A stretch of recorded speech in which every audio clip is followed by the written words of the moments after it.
You're all so ripped, and there you are.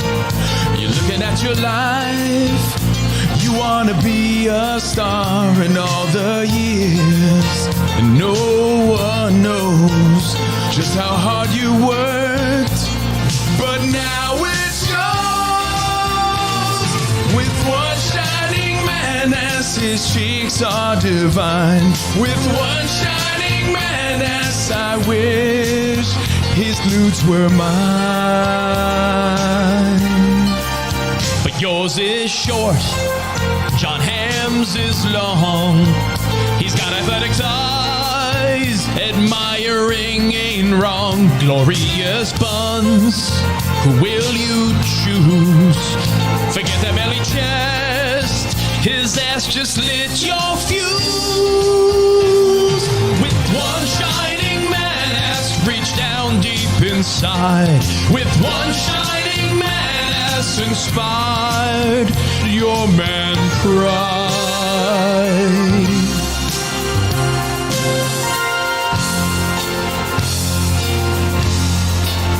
With one shining man ass.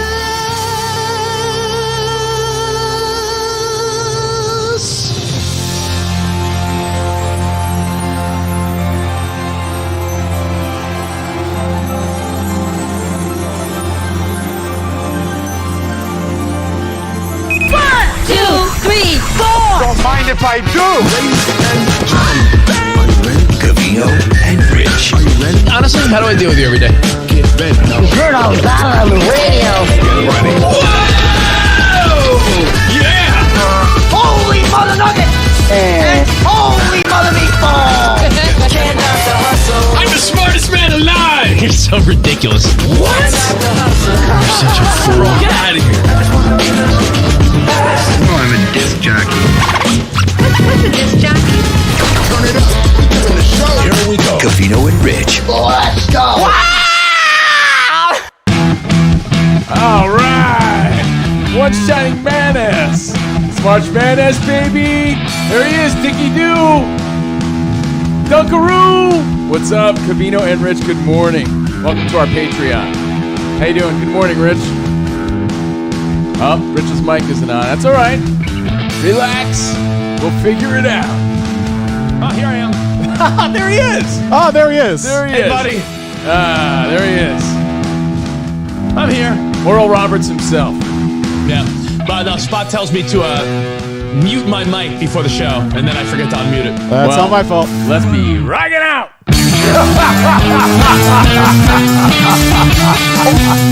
Oh my God! Rich live from Texas, Covino and Spot in Los Angeles. Is the Covino and Rich Show. Numbers open 412-267-7469. Hope you had an Oral Roberts sort of weekend. Stop saying that. Yeah. Nah. It's the buzzword of the day, Oral Roberts. Where is Oral Roberts? Don't worry, I did the Google search for you. Oh, tell me more. It's a university in Tulsa, Oklahoma. So you're thinking to yourself, where the hell is Oral Roberts? And by the way, I love looking at all the experts on their brackets where they're like, I'm telling you, Ohio State's a Final Four team. Meanwhile, like first round, Oral Roberts. Like, come on. I think it's Roberts. great. And congratulations to Virgil Ortiz. Hope you had a Virgil Ortiz sort of weekend. I don't know who that is. He might be I don't taking know who on that is either. Terrence Crawford next. He only whooped Maurice Hooker's ass. Yeah. Yeah, people were really invested in that fight this weekend. I hope you guys whoop some hooker's ass. Like, I mean, Whoa! wait, hold Whoa! on. No! I'm talking about No! Virgil Ortiz. No! Bad timing. Virgil Nope. Ortiz. Boxing? Nope. What are you Bad talking timing. about? Bad timing. Hooker's a great fighter. Nope. Bad So, timing. anyway, thank you guys for being here Oh, this show was fun. at Patreon. What are you talking All right, about? I don't know. All right, Deshaun Watson. I don't know what you guys Allegedly. are talking about. I don't know what you guys are talking about. By the way, since when is spanking asses a bad thing? Puddle of Mud sings about it.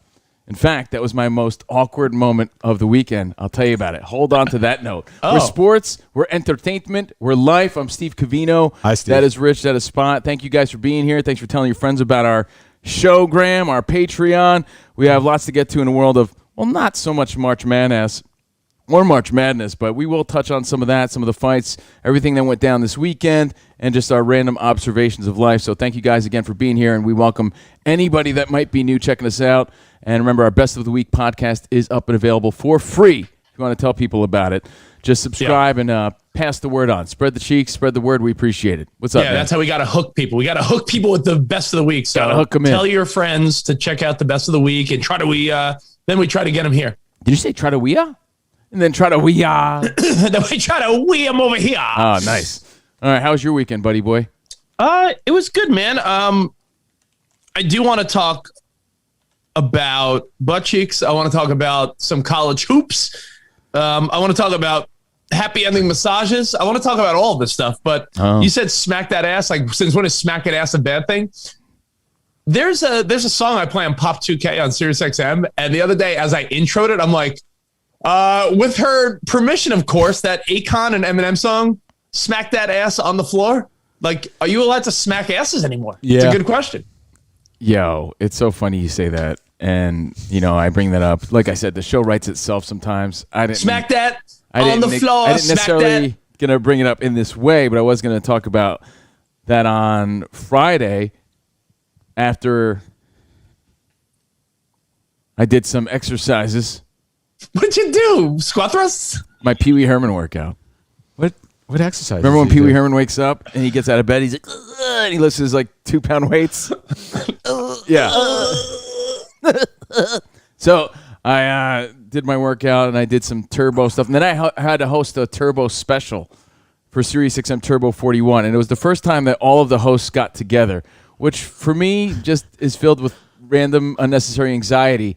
and a bunch of outdated people. When I say unnecessary anxiety, I mean from me.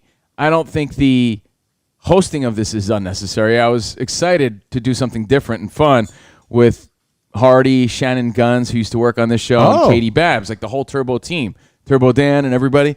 But one of the songs I had to introduce in this special, I don't want to give away the special, but let's just say some of these songs are hitting a certain milestone, right?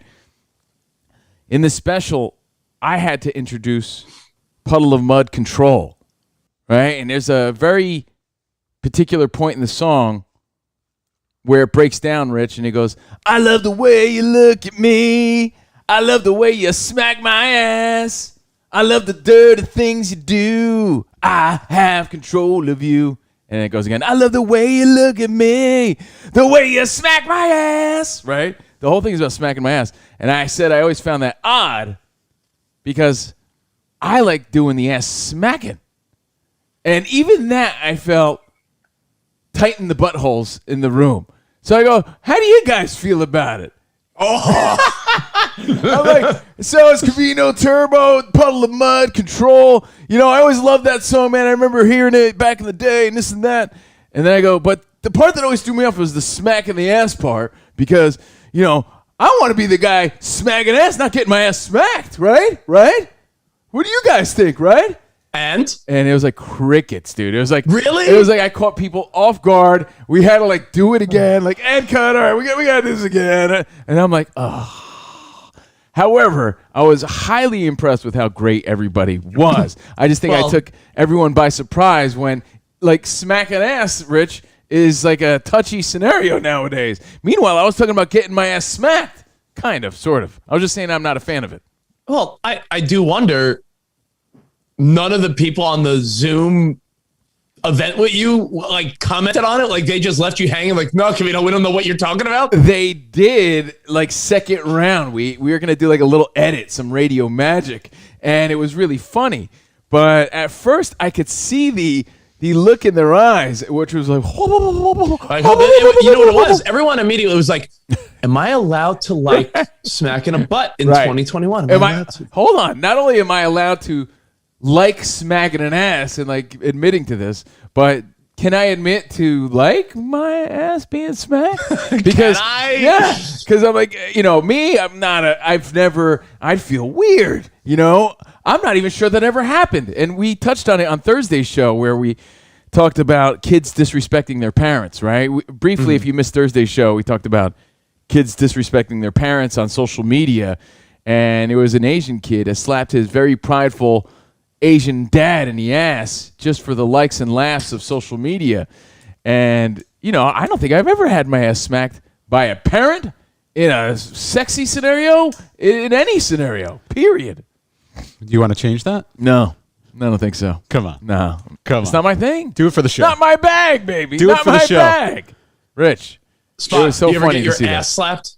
Yeah, of course. By a woman? Yeah. No. Oh, of course. Well, you got the golden glutes. Who's that's slapping why. your ass? My wife? Wow, with what? Her hand? Oh, my God. I don't know if I want to know any more You than never been in the throes of passion and that. just No. a little tap? No, I'm Not like a doing, whoosh. I'm doing the tap, tap, rap, tap, tappy. Wait, so With your consent, wife of will,9course. Your wife will wind up and give you a little pazaya. Yeah, like if I'm on top, yeah. Does she give you the like the whoosh? One of those bad boys? I don't think that's Wait, how it goes. Wait, so if you're on top, she reaches behind and is like, boop, boop, boop, boop, boop, boop, like Yeah, she loves the cheeks. Wow, really? Yeah, you should see these pups these days. See, but that's weird to admit, I think. Why? Well, because I don't know a lot of my buds except for you and Wes Scanlon and It's the Puddle of happened. Mud. It's not like preferred, but it's happened. Wow, that's No, some but kinky Spot, stuff. But Spot, it's not I'm thinking like grabbing, like when you're on top of a woman and she reaches around and grabs your back or your ass or whatever, that's one thing. Slapping from that angle, like so picture you're your wife, Spot. You're laying down, right? Done.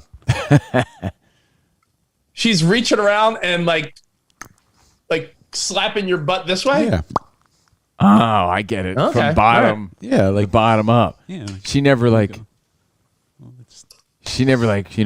was behind you. Maybe it's like a side slide. I don't know. She doesn't Okay. use anything, right? Like you don't have What? tassels or anything, or whips or anything No, like that, right? no. Didn't know how freaky Yeah, you we're got. not into that. But yeah, Rich, the whole conversation in today's world is a weird one because most dudes aren't talking about liking their ass slapped anyway, right? Or spanked or whatever your deal is. And then 2, B, is you coming out so forthright. Fortnite. Fortnite. So Fortnite and admitting so brazenly that you're the guy smacking asses all the time. That's Like, a battle royale I like in to get today's involved world. with. Yeah, today's world, you don't want to be that guy. Like, yeah, you know what I love? Take a girl and smack her right in the ass. You don't want to be that guy. Let me smack your ass. No, Come on. no. Just One- do it. Come on. Just one ass Just smack. one to You said see. you Come never on. had he said he's never had his ass don't know slapped if I- ever. You'd be Come the on. first, Spot. I don't know if I Come want on. Spot to break my ass cherry. Come on. Oh, No, you know what? Let me go to the wide my shot for slap this. ass cherry. Come on, turn You're around. an ass cherry. Come on, turn around. I mean, do I really? Come on. No. Come on. Come on. All right. Hold on, wait. It's the hold on. first time ever. Wait. Yeah, like tilt. Turn this way. Turn this way. I need a wind up. No. Wait, hold on. Oh, okay. No. If you give it hard, I'm gonna be so Come mad on. at you, I bro. want a little bit more No, there. no, I need no. an angle. No, come on. Just get in there. Go ahead. If you give me, bro, you better this? be nice. Oh, he hit like the he didn't get the treak. He got like the The meaty part? He got like the bone of my ass. Oh, sorry. Yeah. Well, there you go. It's my bad arm, too. Your ass cherry, as you said, popped. It was okay for me. How about for you, Spot? Oh, fuck. My hand stings a little bit. I'm glad that And my it hurt face, my rotator. But that's glad, great. I'm glad that my face wasn't necessarily in that clip for my daughter's sake in the future if that ever ends up on YouTube. No, that's no. That's Leo Lulu right there. No, that's good. I'm glad. Actually, it was perfect cut No, right there. no face boy. We're starting So- that on Pornhub. Ow, I don't know. See, why in the world would anybody like that? No I'll face tell boy. you. In the throes of passion, I never liked to slap, but I like when Sarah's a little rough on me. That's nice. You know what I love? The scratch. Yeah, it's weird. Just the You don't like when a girl scratches you, Covino? You've never liked to scratch? No. I'll tell you You've why never- I like a good slapperoo, again, with consent, is because, and I'm talking about in the treek, not like across the face or anything weird like Rich does. what? I'm talking about the ripple. Guys like Chris Rucker just want to see the booty ripple, the jello action of the. I love it. I love it. That, that's really what guys are looking for. Yeah, to feel know, the I consistency of the gelatin. I got to agree with Mauser. Our show just took a turn for the OnlyFans when you guys slapped each other's asses on the couch. Yo, we got to step it up, man. We got to step it up. Just trying to make the visuals worth it. Just trying to give you tier 2 subscribers your money's worth. That's all. Hey, it's interesting. We've talked about this before. You've never. I'll throw one more out there before we move on. The choke. You've never enjoyed the choke. You don't like when a woman is aggressive with you. Fuck no. Not at all. Okay. I told you I had one time in a previous life where do you want me to choke you? someone was a little like forward with me, and I was so thrown off, man. I was like, yo, I'm the aggressor in this scenario, and when I'm put in that position, I'm so awkward. It's not even fun at that point. Like, I don't even know how to behave or react. And yeah, getting your ass smacked is weird to me. Except, I see, like, Spot, when he did that, it hurts. So for me, the pain overrides any pleasure involved in something like that. But I think pain is pain. Sometimes pain could be pleasure. I think, and I think not unless I have like a nice canker sore and I want to gnaw on it all day. When you're balls deep, as they say, it kind of like it almost like takes you in, brings you into the moment, but takes you out of the moment and like resets your brain and feels good at the same time. You're like, yeah, it's that one shining moment. Feel like a badass. Sexual reset. Do it with permission. And be careful with how you discuss it. We could freely discuss things here on our Patreon. One shining man-ass. You're our boss, right? Or we're our own boss, however you want to look at that. And B, we have time to explain ourselves. We have time to discuss in real life. Or like when I brought it up this weekend and people ask, well, how do you feel about smacking asses? People are like, well, what do you mean? Like to strangers? Yeah, I'm not getting involved in this conversation. I'm like, no, not to strangers or not without consent. You can't even have a normal conversation without people getting touchy nowadays. So it's just how it is. Mm-hmm. I think, I think people are very, very touchy about anything now. And you know what, Covino, don't think just because you have a long form ability to explain yourself that if you are in a higher profile position that matters, because they'll just take the one line they want anyway. That's what people do now, right? That's true, and that's unfortunate. Yeah, but at least in this format, like for example, let's say you and I were just introducing songs, right? Hey man, that's the latest from 20 years ago, Puddle of Mud on Turbo, right? That's 20 years old now. Not old enough to drink, but old enough to get its ass smacked, right? Everybody loves a good ass smack, right? Boom, that could be something that's taken the wrong way. Here on a talk radio platform, at least, you could explain, like, hey, remember when you could talk about these things and joke about it? And, hey, by the way, how do you feel about that? I'm not into it. You could have a conversation in a talk platform and at least explain yourself and the differences of yesterday and yesteryear and today. I hate when they take little nuggets and sound bites and switch things around on people. Again, it is the cancel culture we're living in, and I'm just happy you subscribed to us. Thank you, guys. Where do you want to start? Where we left off? What do you want to do? Do you want to start out with the weekend? Like I said, March Madness. Actually watched some basketball. It's sort of nice. I will say that Oral Roberts was the story of the weekend. Though it's pretty funny how every few years, there's a college that no one knows anything about. And it is pretty cool how they're put on the map, right? Like there's people that have known about Oral Roberts University in Tulsa, Oklahoma their whole life. And now they're like, look, they're on the national stage. To me, that's part of the cool story, right?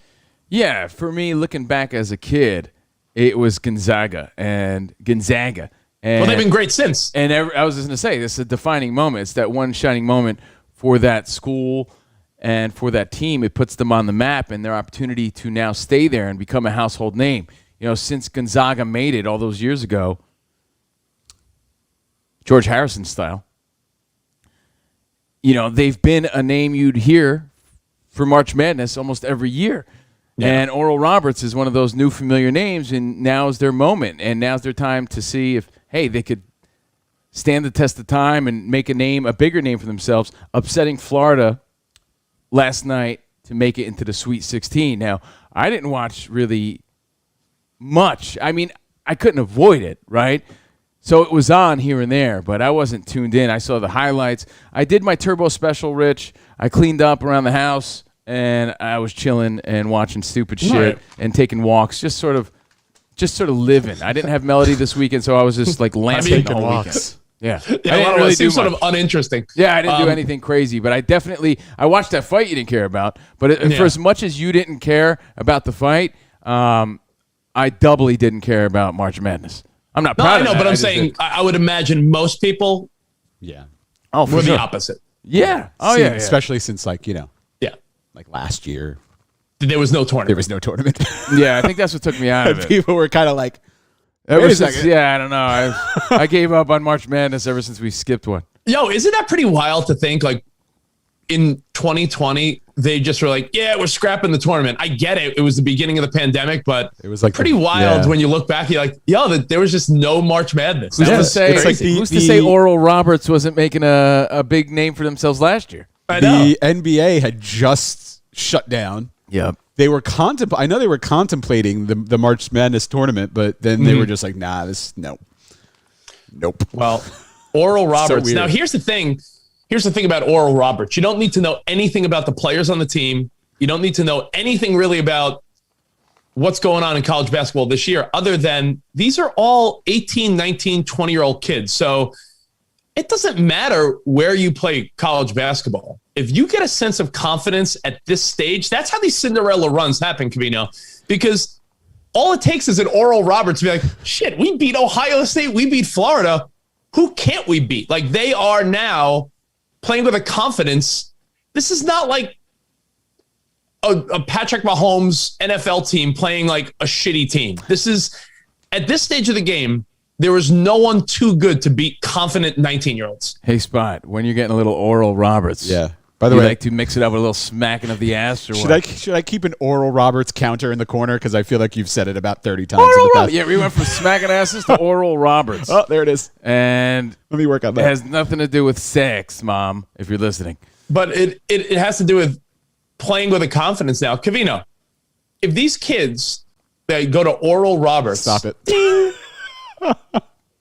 have never been on a national stage, you think who's this Roberts guy I keep talking about? He's you a think pretty these lucky kids guy. that went to college in Tulsa, who had probably never been on ESPN or TBS or any of these networks on a tournament or game of the week or anything, they're on the national stage now.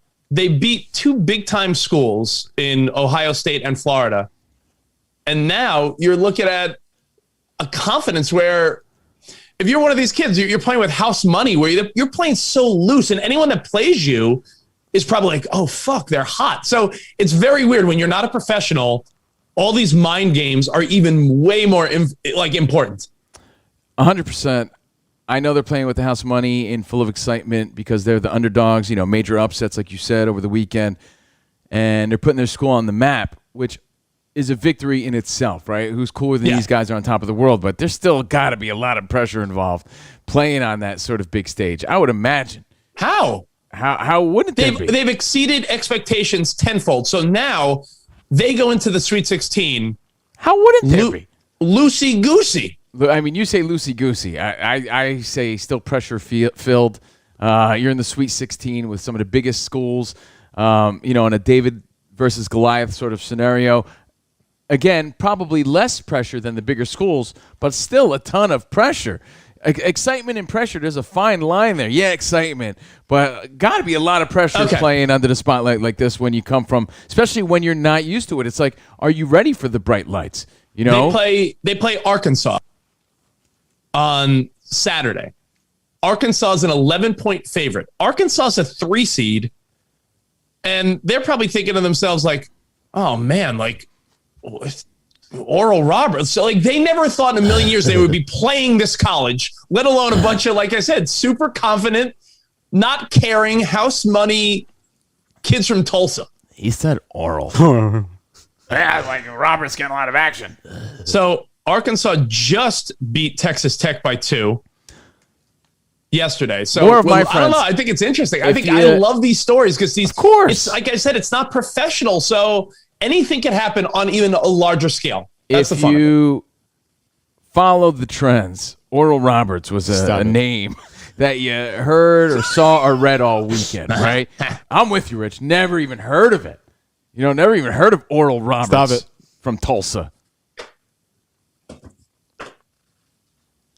But you know who he is? Stop it.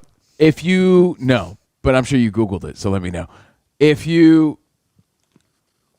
followed my social media feed, being a kid from New Jersey, a lot of the excitement was about Rutgers playing well up until the end.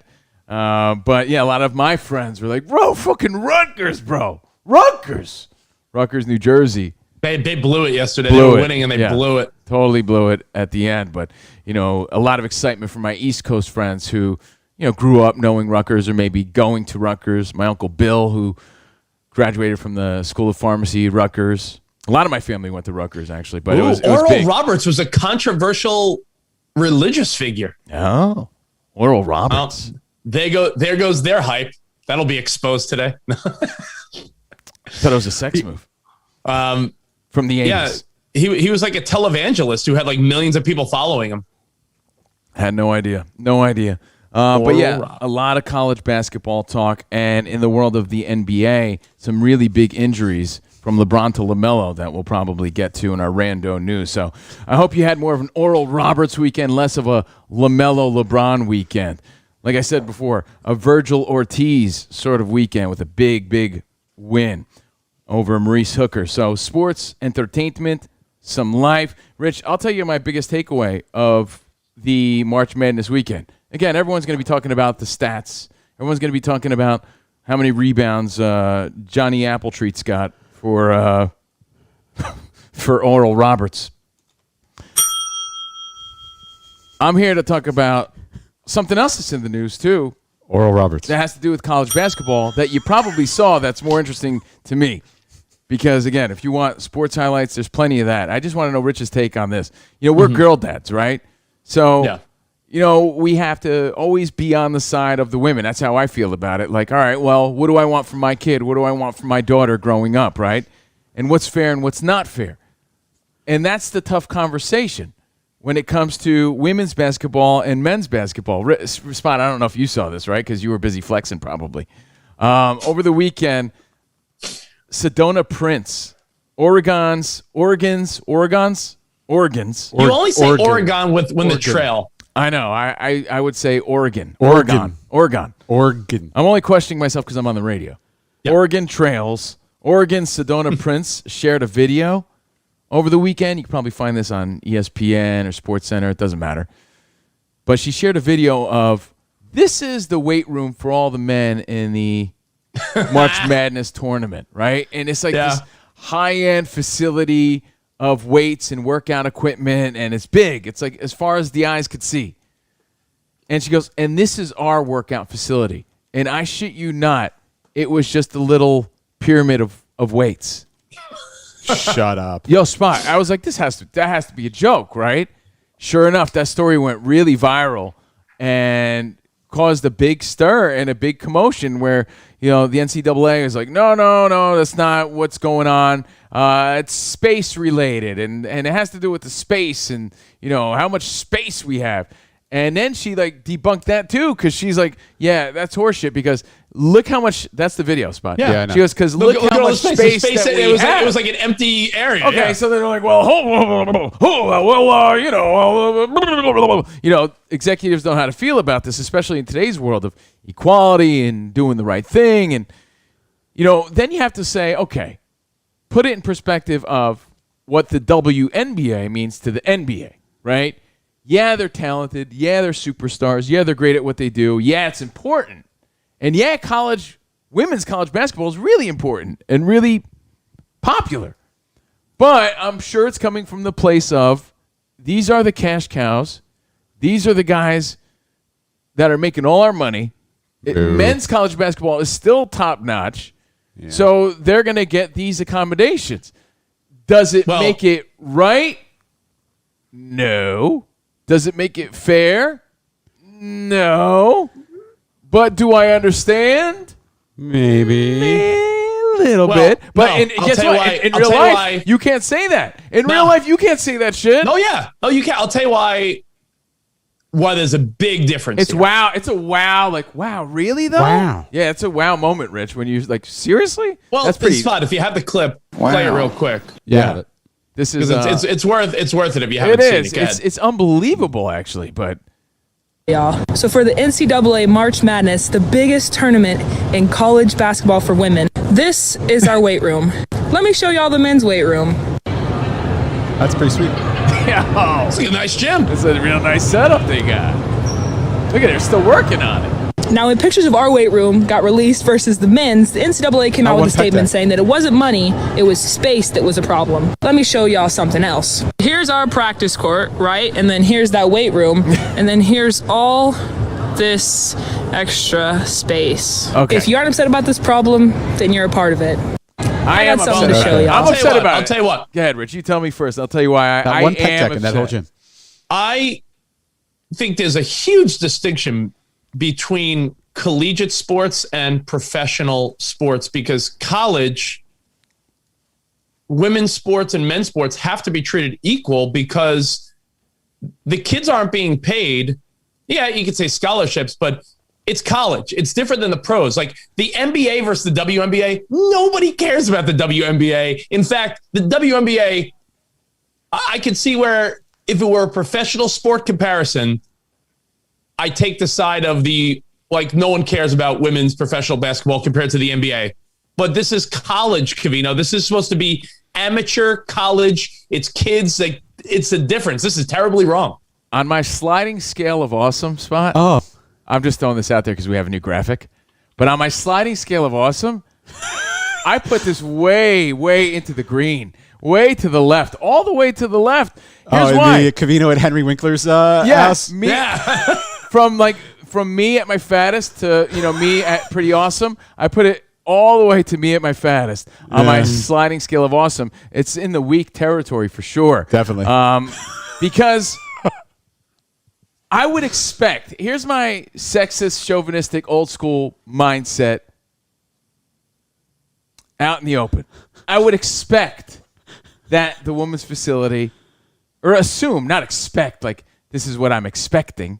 I would assume that it's not as elaborate as the men's, just because, right?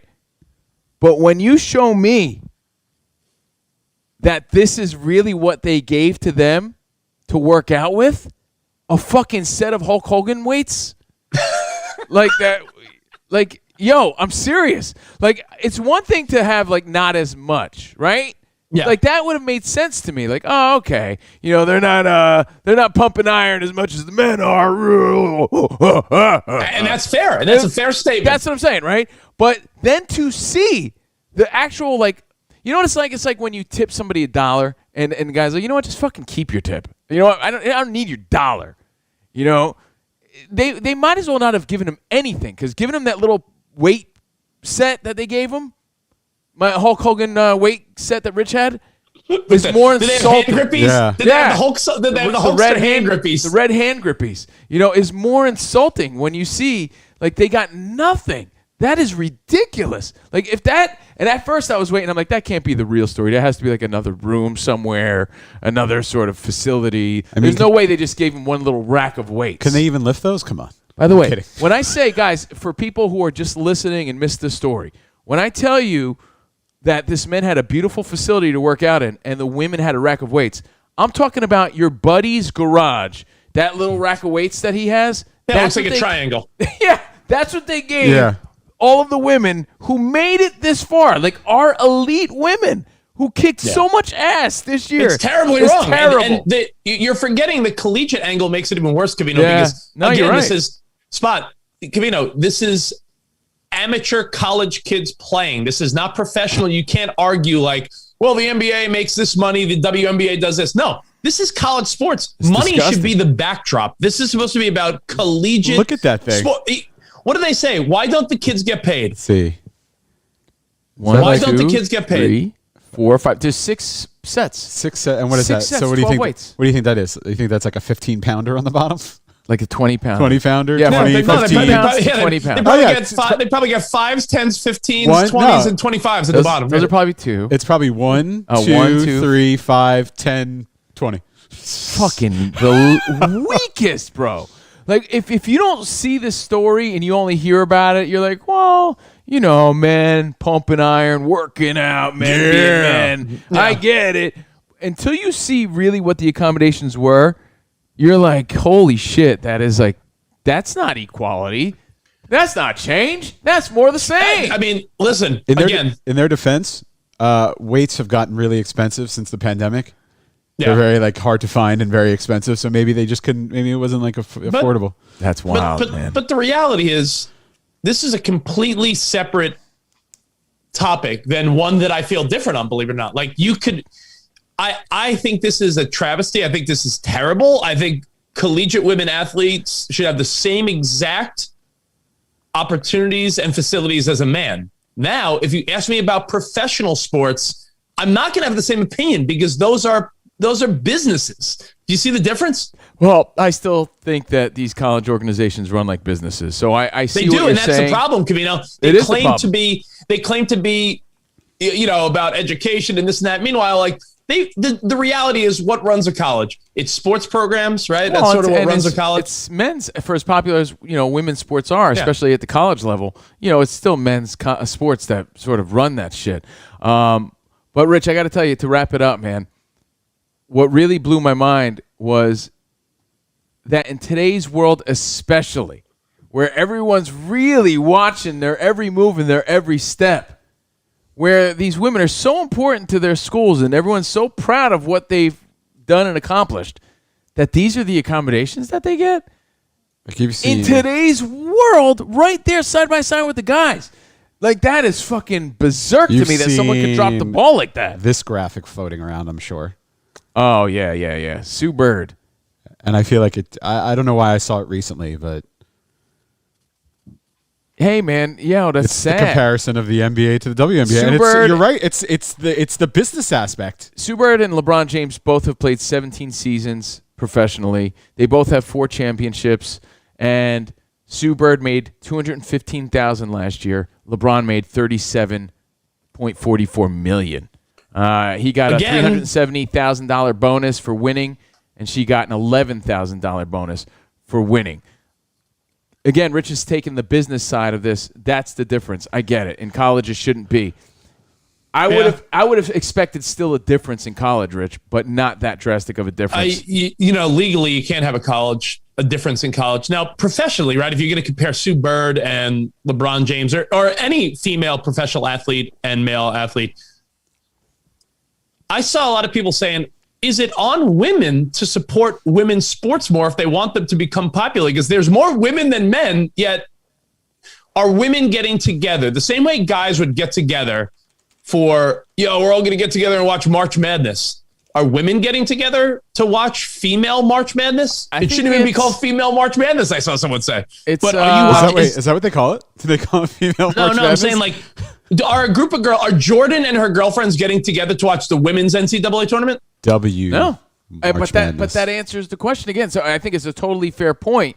But when less people care, when the women aren't caring as much as they should, and the men aren't caring as much as they care about the men's tournament, then it's going to be less of a priority. So I think it's a fair argument. But in today's world, it's not okay, right? In So I'm surprised it even college, went they that need to way. be equal. But in the pros, you got to throw some of the blame. If there's blame, it's the interest level, right? And the WNBA doesn't get support. You see this? What was the old meme? Like, there was a meme of like 10 people at a WNBA game, and it said, "It's unfair the WNBA got to keep their full audience during the pandemic." Yeah, they got they get the support from their male counterparts, though. Dudes in the NBA course. are always giving props to women in the NBA, and I'm sure with college basketball, vice versa. Of course, but I'm just saying, Covino, it's just not as popular. The fan base is what drives all these things. A fan base and support drive everything from a TV show to a radio show to a podcast to a sports team to a sports league. The XFL No one cared enough. So what happened? It goes away, right? Or did it? Because aren't they teaming up with the Canadian Football League? Maybe. But what I'm saying is, if the XFL got huge support, I know they hit a pandemic towards the in there somewhere, but if people cared a lot, guess where it would be? Front and center, right? Yeah, I think it's a fair point to say, well, then women, hey, we support you, but you also got to support your own cause. But that goes for like any cause where there's a problem. It's like that group of people also need to be supporting that cause and not making things worse. And women need to support their own cause here. Women need to be supporting. I agree, but NCAA dropped the ball here. And Jonesy hit us up, Rich. The term we're looking for is tree of weights. It's a little tree of weights, right? I guess that's what the rack is called. The tree of weights. That's all they got. I mean, honestly, I have more workout equipment on my balcony than they had for the entire tournament. And that's a fucking joke. I'm getting a weight tree for Christmas this year. Yeah. Screw a green tree. I'm getting a weight tree. That makes sense for you. Honestly, Rich, if I didn't see this visual, so we got to give props to Sedona Prince, again, of Oregon. Because if I would have just heard this story, I would have been like, oh, women, enough. Enough. Yeah, what do you want? And then when you see it, it is straight up ridiculous. I mean, you do make a really good point, both of you, about women supporting women, because you see it a lot, right? And you've seen it a lot recently. It's also it's Women's History Month, correct? Right? Well, that's why I say there's women like doing a lot of things that are counterproductive to their women are always, and I'm not trying to say this in a negative way, but women are always like speaking out about supporting other women and women getting respect and all this kind of stuff, and yet they will turn their backs on women playing sports because it's sports. At the end of the day, it's sports, and they're like, I don't want to. And against each other in a lot of ways, right? And you're like, well, and then there's other things that happen that don't necessarily empower women, and that's making that look bad. And it's like everybody, if you're fighting for a cause, you have to be on the same page. And I guess as there's predominantly men that are listening to the show, and of course we welcome the women. There's a lot of women, surprisingly, more than you think, and we appreciate that. We all have to make a better effort.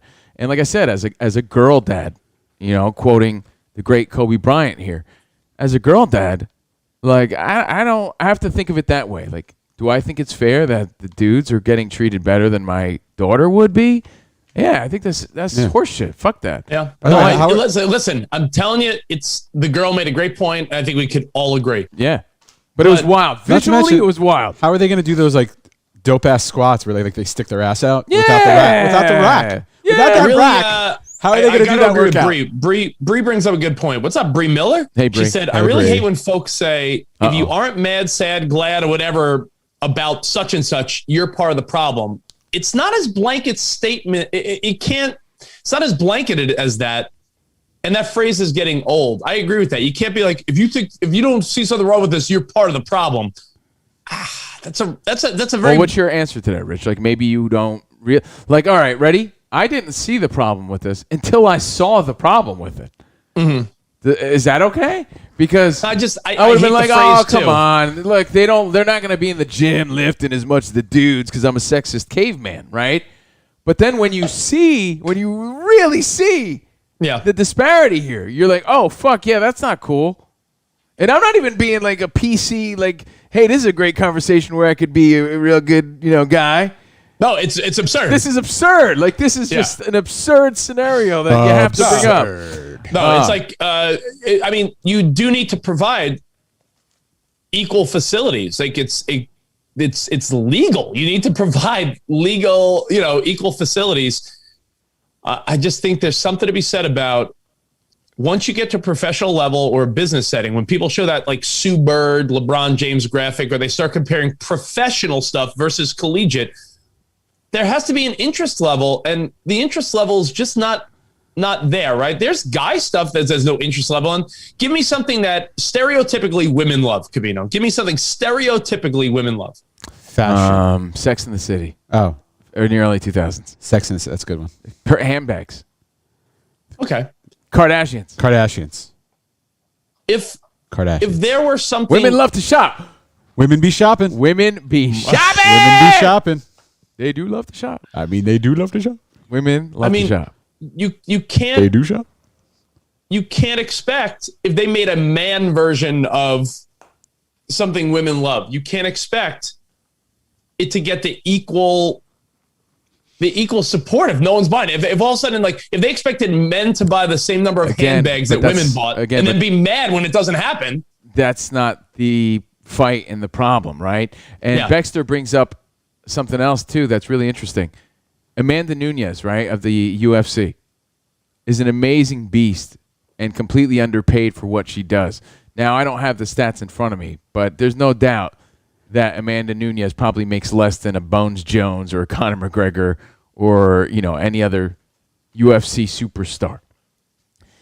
And, you know, when they have main events revolving around women nowadays and it's not even close, you have to definitely say, well, I mean, you say, Rich, I get it. It's a business, but still, like, there has to be less of... I understand a difference, guys. I do. Let's not fool ourselves and say, yeah, well, she's getting just as many eyes as if Conor McGregor... No, she's not. She's not, right? But she is still a superstar. So the difference shouldn't be that drastic. Just like in the NCAA, the difference shouldn't be that drastic. These are still the best that our country puts out there. The best women college basketball players that we have. And they get a tree of weights that Jonesy has in his basement. All right. Yeah. No, I agree. I think we made our point. It's absurd. It's just absurd. And again, you have to see it to really understand. Otherwise, it's just a story, and you're like, yeah, whatever. I mean, I'm looking at, this is the UFC 250. What number are we on? Yeah, we're up there now, but but like, it's not that long ago, though. Yeah, but I mean, Amanda Nunes, not to discredit the point, but she was the highest paid of that whatever. Yeah, well, because she was headlining the card. Yeah, but she doesn't make the same amount as if, like I said before, like another big name, right? But other guys don't make the same as that. Yeah, like look at the guy. I mean, I can pull up this list. True, but there's no way she's making the money that a dude is making. So like a Khabib if he came out of retirement or whatever. Oh yeah, yeah, but she made more than all these guys. Yeah, look at all these guys. Yeah, because she headlined the fight. It would be absolutely ridiculous if she didn't, right? Hey, Covino, I did see someone make this point. I didn't want to go counter to you because I wanted to move on, but the reality is people said when women's sports do get your interest, they do get respected. People made the point that in the world of mixed martial arts, they are headliners and they get paid. For sure. It's a matter of interest. But not and as much. We can't forget that it's a matter of interest that if you watch if people, men and women alike, watched the WNBA and actually cared even a little bit, then you'd see a difference. But no one cares, and who's to blame but women and men, everyone. I mean, if you have no interest in something, you can't force it. You can point blame at the women a little bit. They're not going to want to hear it. But in reality, on our show, we could say, well, then why aren't you supporting them? You know, because the interest just isn't there. That's really the right answer. But nonetheless, we move on. Yeah. Our buddy Mark Zito hit us up and he said, and he's sort of saying what I was saying. He goes, the NCAA shoots itself in the foot because they have their all collegiate athletes are the same, and you know, exactly. Yeah, that's wild. And then they come out and say, hey, we look. What do you say? They won't come out and say, hey, look, we're just trying to make money, and these sports make the most money. They can't say that. Can't say that. But that's what it was obvious in that. Yeah. They. In other words, guys, the men got a fully catered sort of thing going on. The girls are eating like ham sandwiches, little snackables. Yeah. That's how it looks. All right, so I don't know what made me think of this. You know, Bree. What was Bree's buzz term that she was like sick of? Oh, she hates when people say, if you don't agree with this, whatever it is, you're part of the problem. Yeah. Instead of just saying like, I might not agree with you, I'm not part of the problem, but I don't have to be with you to not be part of the problem. I'm just throwing this out there to be topical because today is Monday, March 22nd, 2021. The other buzz term that has to be having all sorts of people clenching their butt cheeks. Oral Roberts. No. Oh, wait. You don't even need to dive into this, okay? But like, I'm sort of scared to do the show with you guys because I'm wondering if you're white terrorists or not. Oh, stop it. Because that's the term that's being thrown out there left and right lately. And I'm like, are all you white guys okay with this one? Because this one's all over the place as far as terms that are creeping around and that you're seeing a lot, I'm starting to see that one everywhere. And I'm just saying that it's a topical sort of scenario that we don't need to talk about, but I'm definitely noticing. Buttholes clenched. No, I haven't seen it. I haven't really watched it. Really? Oh, sorry. How I the didn't mean fuck to go to have this you podcast. avoided it? How have you avoided that? All right, so anyway, I'm not saying that things like that don't exist. I'm just saying like that's sort of a blanket statement. No, I mean that's sort of like that's painting with a really broad stroke. I think. Guess what I'm doing right now. Flexing? No, Clenching. Okay, but yeah, when you start seeing terms a lot, you notice it, and then like some are valid, some make you say really, and some people just run with. They take the ball and they run with.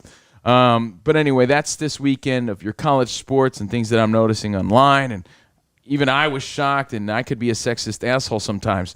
And I'm the father of a beautiful young little lady. Now, the other thing I saw trending, Rich, this weekend, and it made my eyes roll fucking Wait, million hold on. times. I have one last. Can I just get one last thought about college basketball? Because I know we're not. I thought you did with Mark Zito. So my bad. Go ahead. No.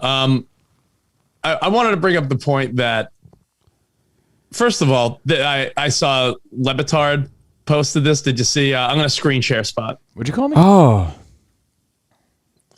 I thought you liked this. The everyone's bracket, and it's all Jordan cry faces.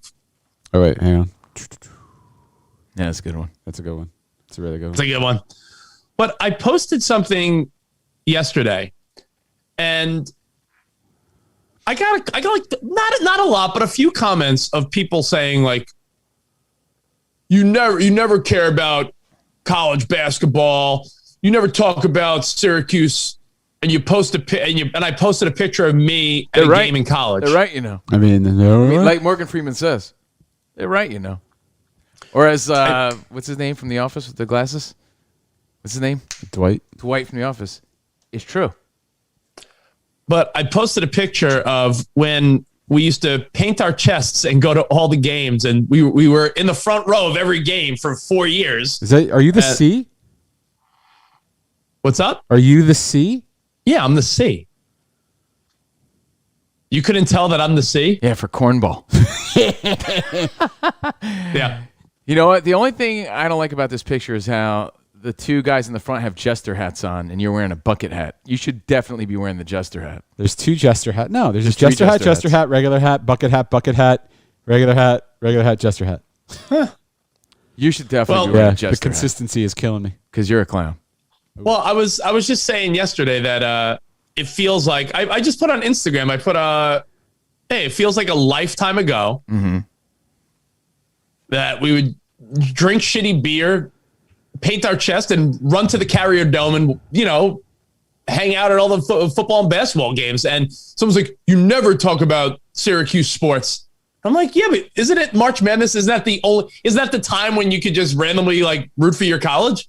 I guess. Isn't that like Spot when Maryland won the other day?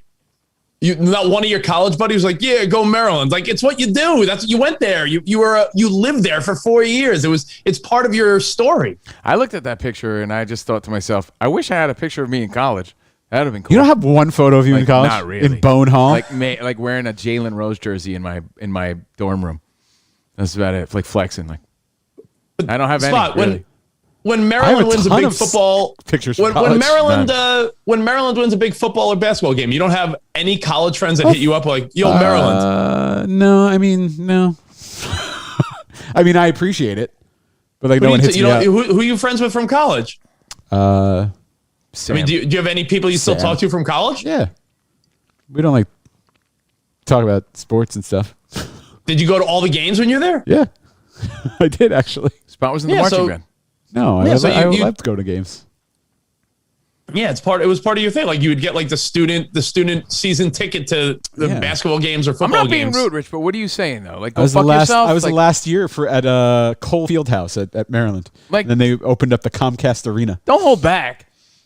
Are you basically saying whoever came at you with this comment could suck these nuts? Like I mean, they could. I'm just saying. I think when you spend 4 years of your life. I also saw Brian McFadden say on your post that it was one of the coolest picks he'd ever seen.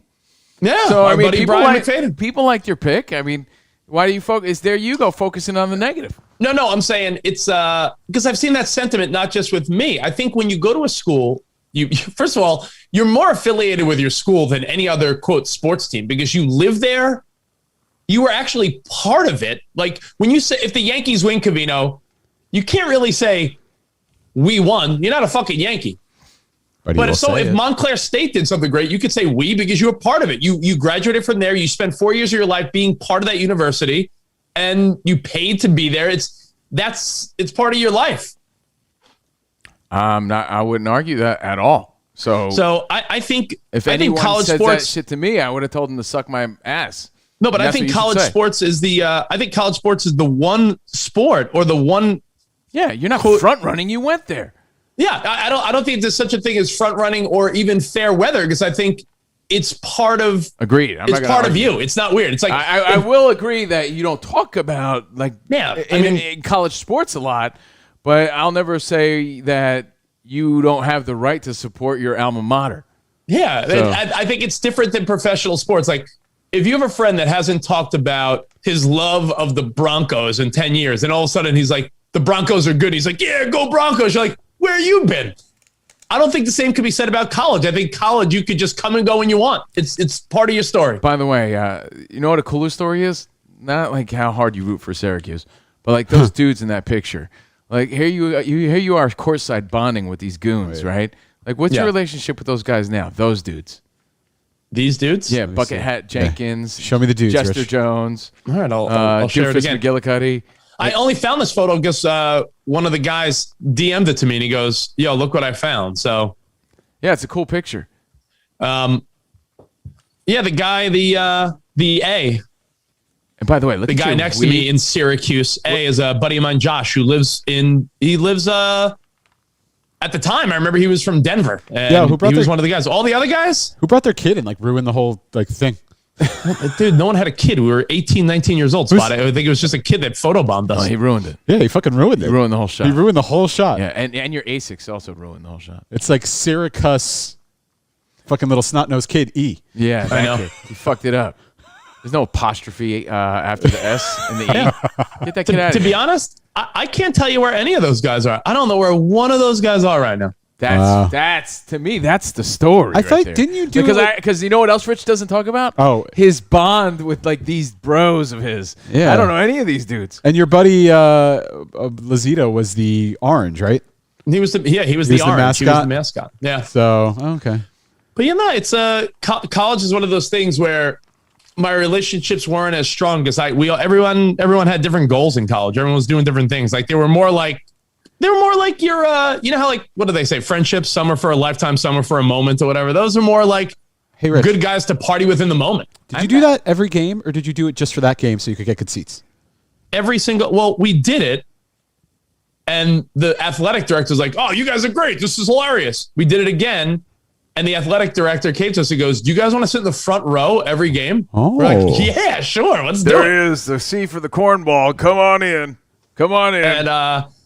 And they ended up giving us tickets every year we didn't do it our senior year, but we did it. Why not? And we sat in the front row. That's awesome. That's great. And and by the way, during timeouts and stuff, they wanted us to run the flag around the court and stuff. So you were the guys. Started at such a young age. Yeah, that's Letterman, they called us. That's where Rich. That's where Rich became. He realized he wanted the attention, all of it. Yeah, all of it. That's why he doesn't. You know what happened? There's probably a story there where Rich he wanted the flag all the time, and all the other dudes are like, "Yo, why does this guy? He never lets us have the flag." He went from being a collegiate C to a professional C. Yeah. There's probably a story there we were all the Syracuse Letterman, and Rich he wanted all the attention to himself, and then that's where the friendship ended. They broke up. Yeah. Then it was just the C at the game with the flag. But it was just you Rich. know what? Can I tell you? It's what happened to times the in your S, life. the Y, the R, the A, the E, the S? Wait, just hold on now. Just me. Hold on now. We're gonna unpack something. We're gonna unpack something right here. Can we unfurl instead? Rich tried to fill it, do the other curve of this, add it on the C. See, I'm the S now. I'm the C. No, but I'm an S now because I drew on the rest. Right. No, I want to unpack something here because there's. Is it your two huge suitcases that are in my bedroom right now? Can you unpack those? There's there's chapters of all of our lives that you're not like sad about. You're not tucking away because they were sad or bad, but it just, you're like, oh yeah, that was sort of a part of my life. I'll give you an example. Covino, you talked about how you were really close with these guys and you almost were part of some type of Latino boy band. And we didn't hear about this until years and years later. Meanwhile, it was a part of your life, but you tucked it away like, yeah, who cares, right? Well, one of the dudes I worked with for years, so I could say he was a big part of my life for a long time. But the other 3 dudes that were in that group, like they were like a 2-month part of my life, so not important. But yeah, it's amazing that I never brought it up in conversation, but they really weren't important in my life at all. No, but like, they really weren't. I'm saying there were guys that lived in my dorm and then, next door to me or down the block in our, where all the college housing is, we would drink shitty beer, but usually like Natty Ice or Milwaukee's Best, the Beast. Mm-hmm. We painted our chest one time. They said, all right, which 8 guys want to paint their chest? We're like, yeah, you want to do it? I'll do it. We do it. We run to the game because it's fucking freezing in Syracuse and we're shirtless, and we just did it every game. So it's a weird part of my life that, yeah, I guess I did that for a few years of my life, painted my chest for home basketball and football games at Syracuse and never thought twice about it. Never really looked back on it. I think it's pretty awesome, man. Never looked back on honestly, it? Never anyone giving you shit about it, and Spot and I are the first to give you shit. I love giving you shit. I will say that you don't talk about that stuff a lot. Yeah. But for anyone to give you shit, when you went to that school and you had a little bit of pride, and that was then, and maybe you don't talk about it now, you could all honestly suck it. They could all tug on your balls, and I'm on Team Dickey when it comes to that one. It's weird. I feel like there's something about my college experience that I keep so compartmentalized. Such as the syllables of that word. Compartmentalized. Yeah. Compartmentalized. That I feel like, Spot, you sort of do the same because I know about your childhood. I know about your professional career. I know about your adulthood. But I feel like my 4 years at Syracuse, while they are slightly compartmentalized, where I don't really talk much about it, not because it was bad, it was just, do you look at it maybe as a means to an end? Like, hey, I went to college, I met some temporary friends, I got my degree so I could get a job. Do you look at it more you didn't make any permanent friends, though? I did. You're the guy. I did. You're the guy that criticizes friends. me for, not having a circle. I had a pretty dope circle of college friends. I have it's small because it shrank as the years went on, but there are people that I keep in, like my friend Matt, of course. No, I had my friend Michelle. A big circle I keep in of touch college with her. friends, but like now I keep in touch with a good portion of them. And even like ancillary character, like a couple other people that were part of our initial group from freshman year that still held on. I got a handful of friends I still talk to and communicate with. Only like 1 or 2 good buds, but the reality is I was so towards the junior senior year of my college life, Covino, I was so worried and focused on radio and working that I became the weird guy out in a way because people would be going on trips and doing things and going out, and I'd be working, to be honest. And I sort of was like the lame worker guy. Like Rich, I met it's not lame worker guy. You were like, for me, maybe you were the lame worker guy, but I was much like Tony from West Side Story. I was all about love and romance. I was a lover, not a fucking hanger. You were an annoying piece of shit. I always said hoes before bros because I wasn't banging my bro. And I noticed that when I look back at pictures, my buddy Pallone posted like a cool high school picture of everyone hanging out, and I'm like, where was I? Oh, I was cuddling up with my girlfriend. But there's something wrong with that too. That's just as bad. I know. I'm not defending it. I'm saying that I didn't sometimes bro it up even enough because I was always in a relationship. Bros are for life. Yeah. No, it's true. But I had my college friends, Rich. I had my college friends. I had my high school friends, my circle. But you were also doing other things where some people were full on dedicated to being a bro all the time. Rich was working. I was also working a lot. And that's fine, bro. You couldn't be there to hang out all the time. I was working at Old Navy. In my Some college, people just hung all the time, Spot. My college experience though overlaps with our friendship, so it's like like I met you in the summer between my sophomore and junior year, so you were part of that college experience somewhat.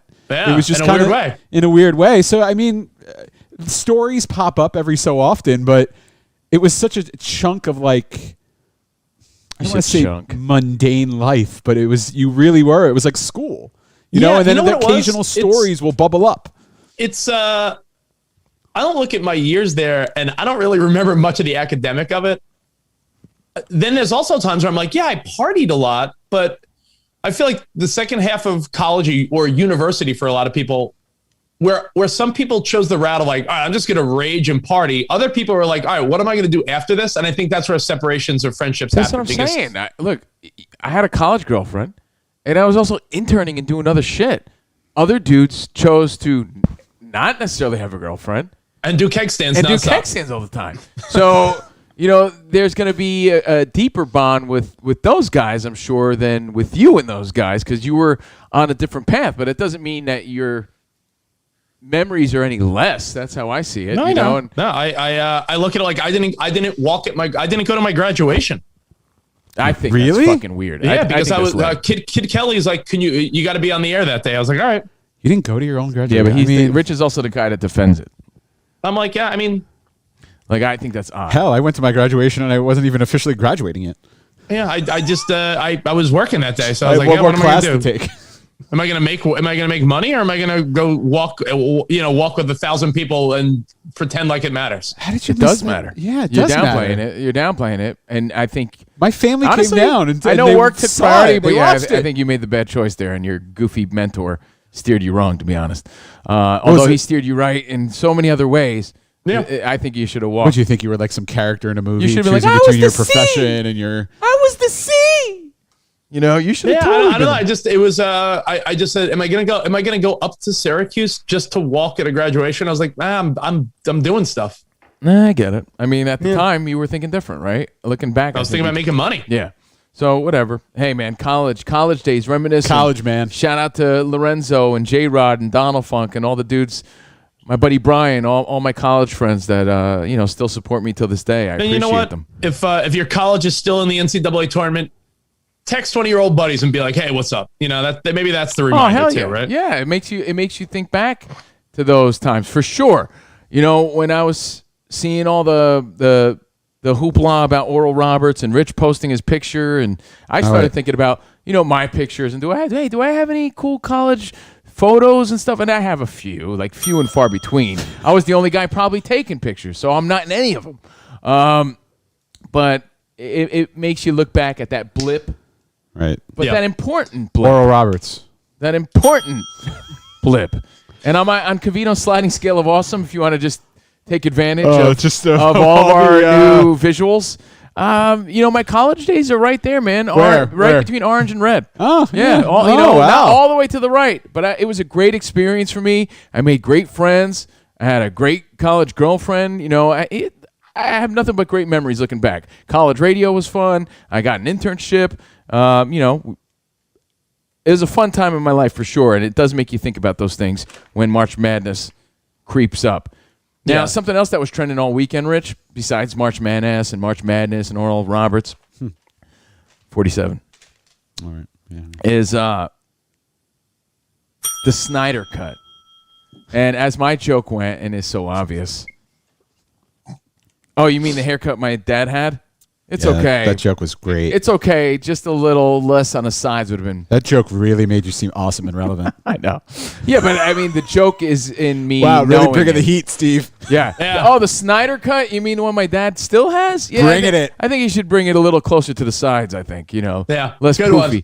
The Snyder Cut, right? Yeah, from one day at a time. Snyder Cut? Yeah, really bringing it. Yeah.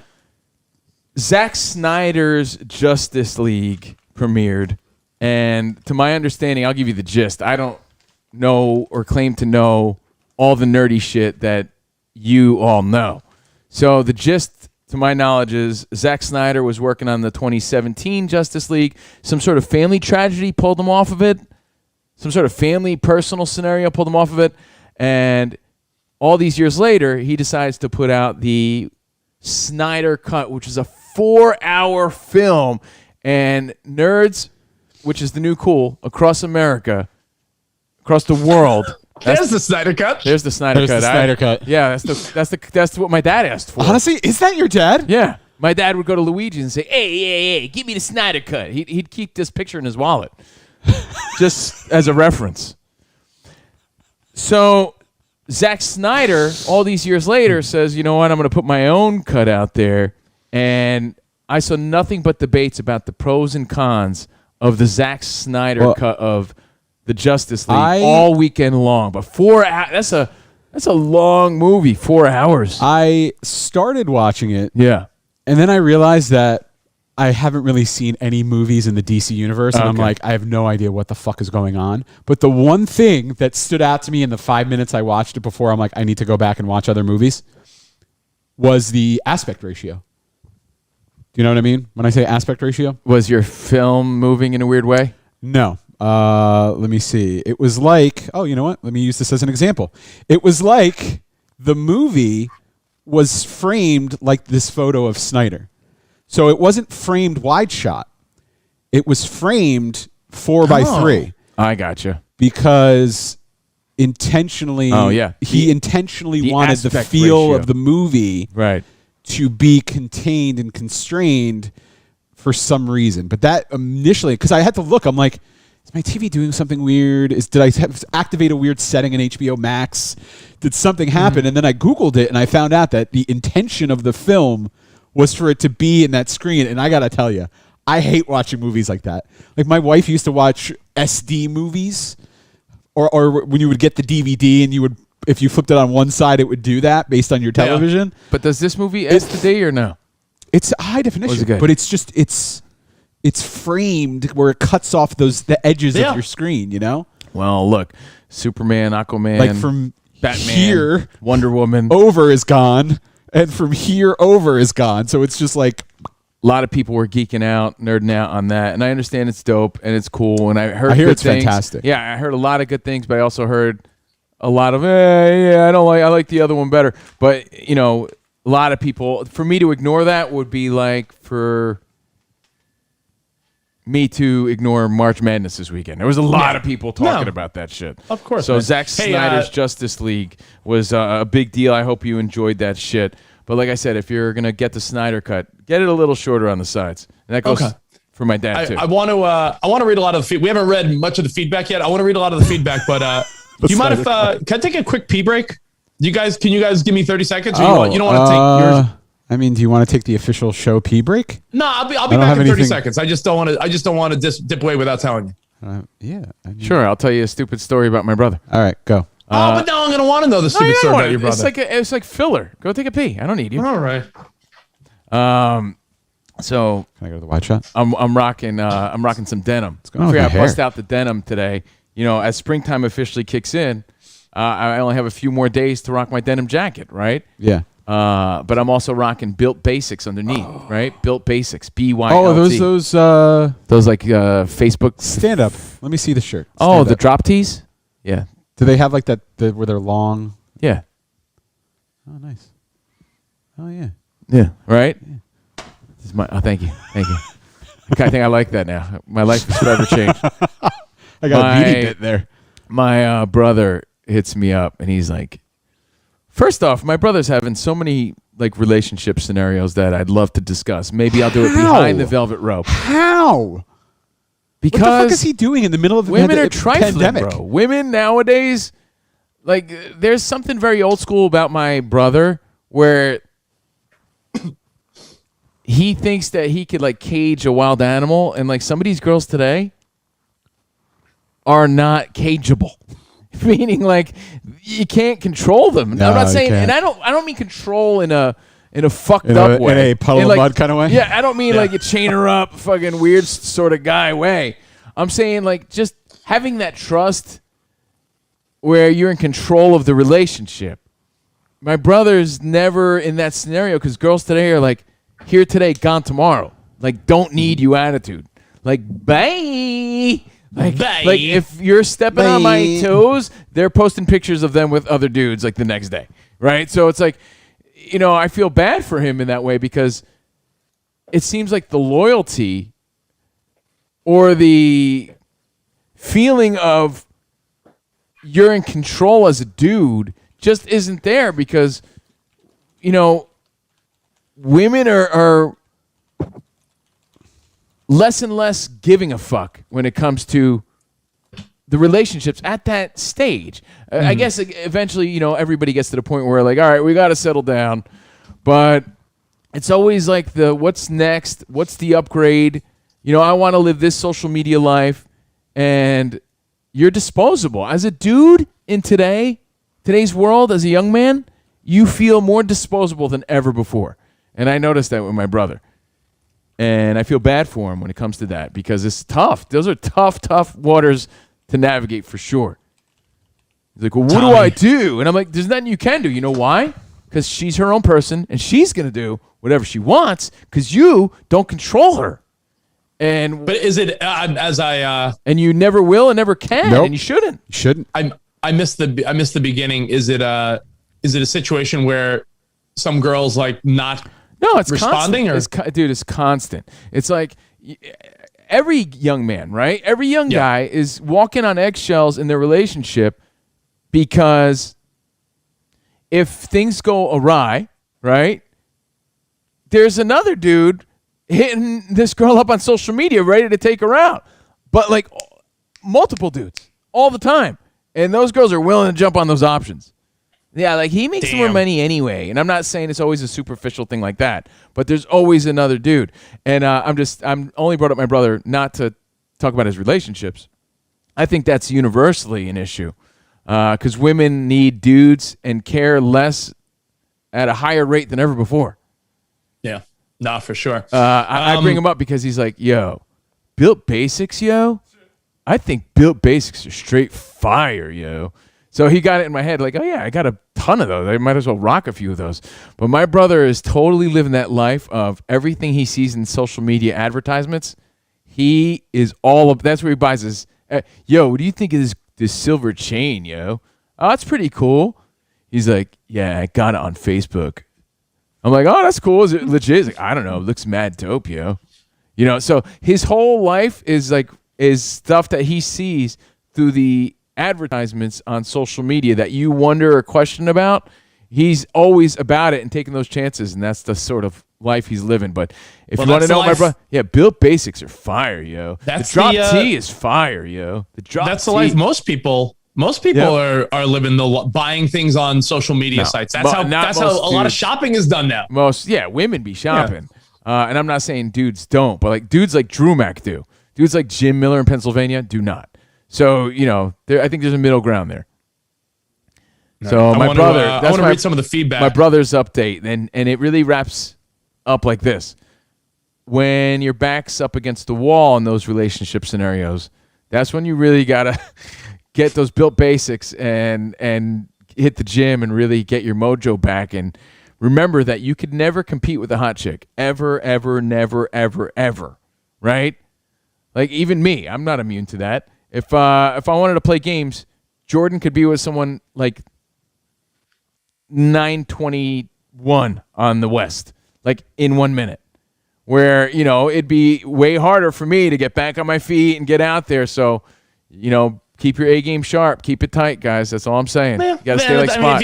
I don't know. I know what you're saying, but that's stay like children's play. It's like kids play, right? I mean, it's like a game you're not in. I mean, it's not a game I'm not in either, but it's the reality. Yeah, I know. It's you could all you want and downplay it. It's the truth. You could never win and compete. That's a woman's game. It's a woman's game. You can't out jealous her. You kidding me? She's gonna fucking beat you all day, every day.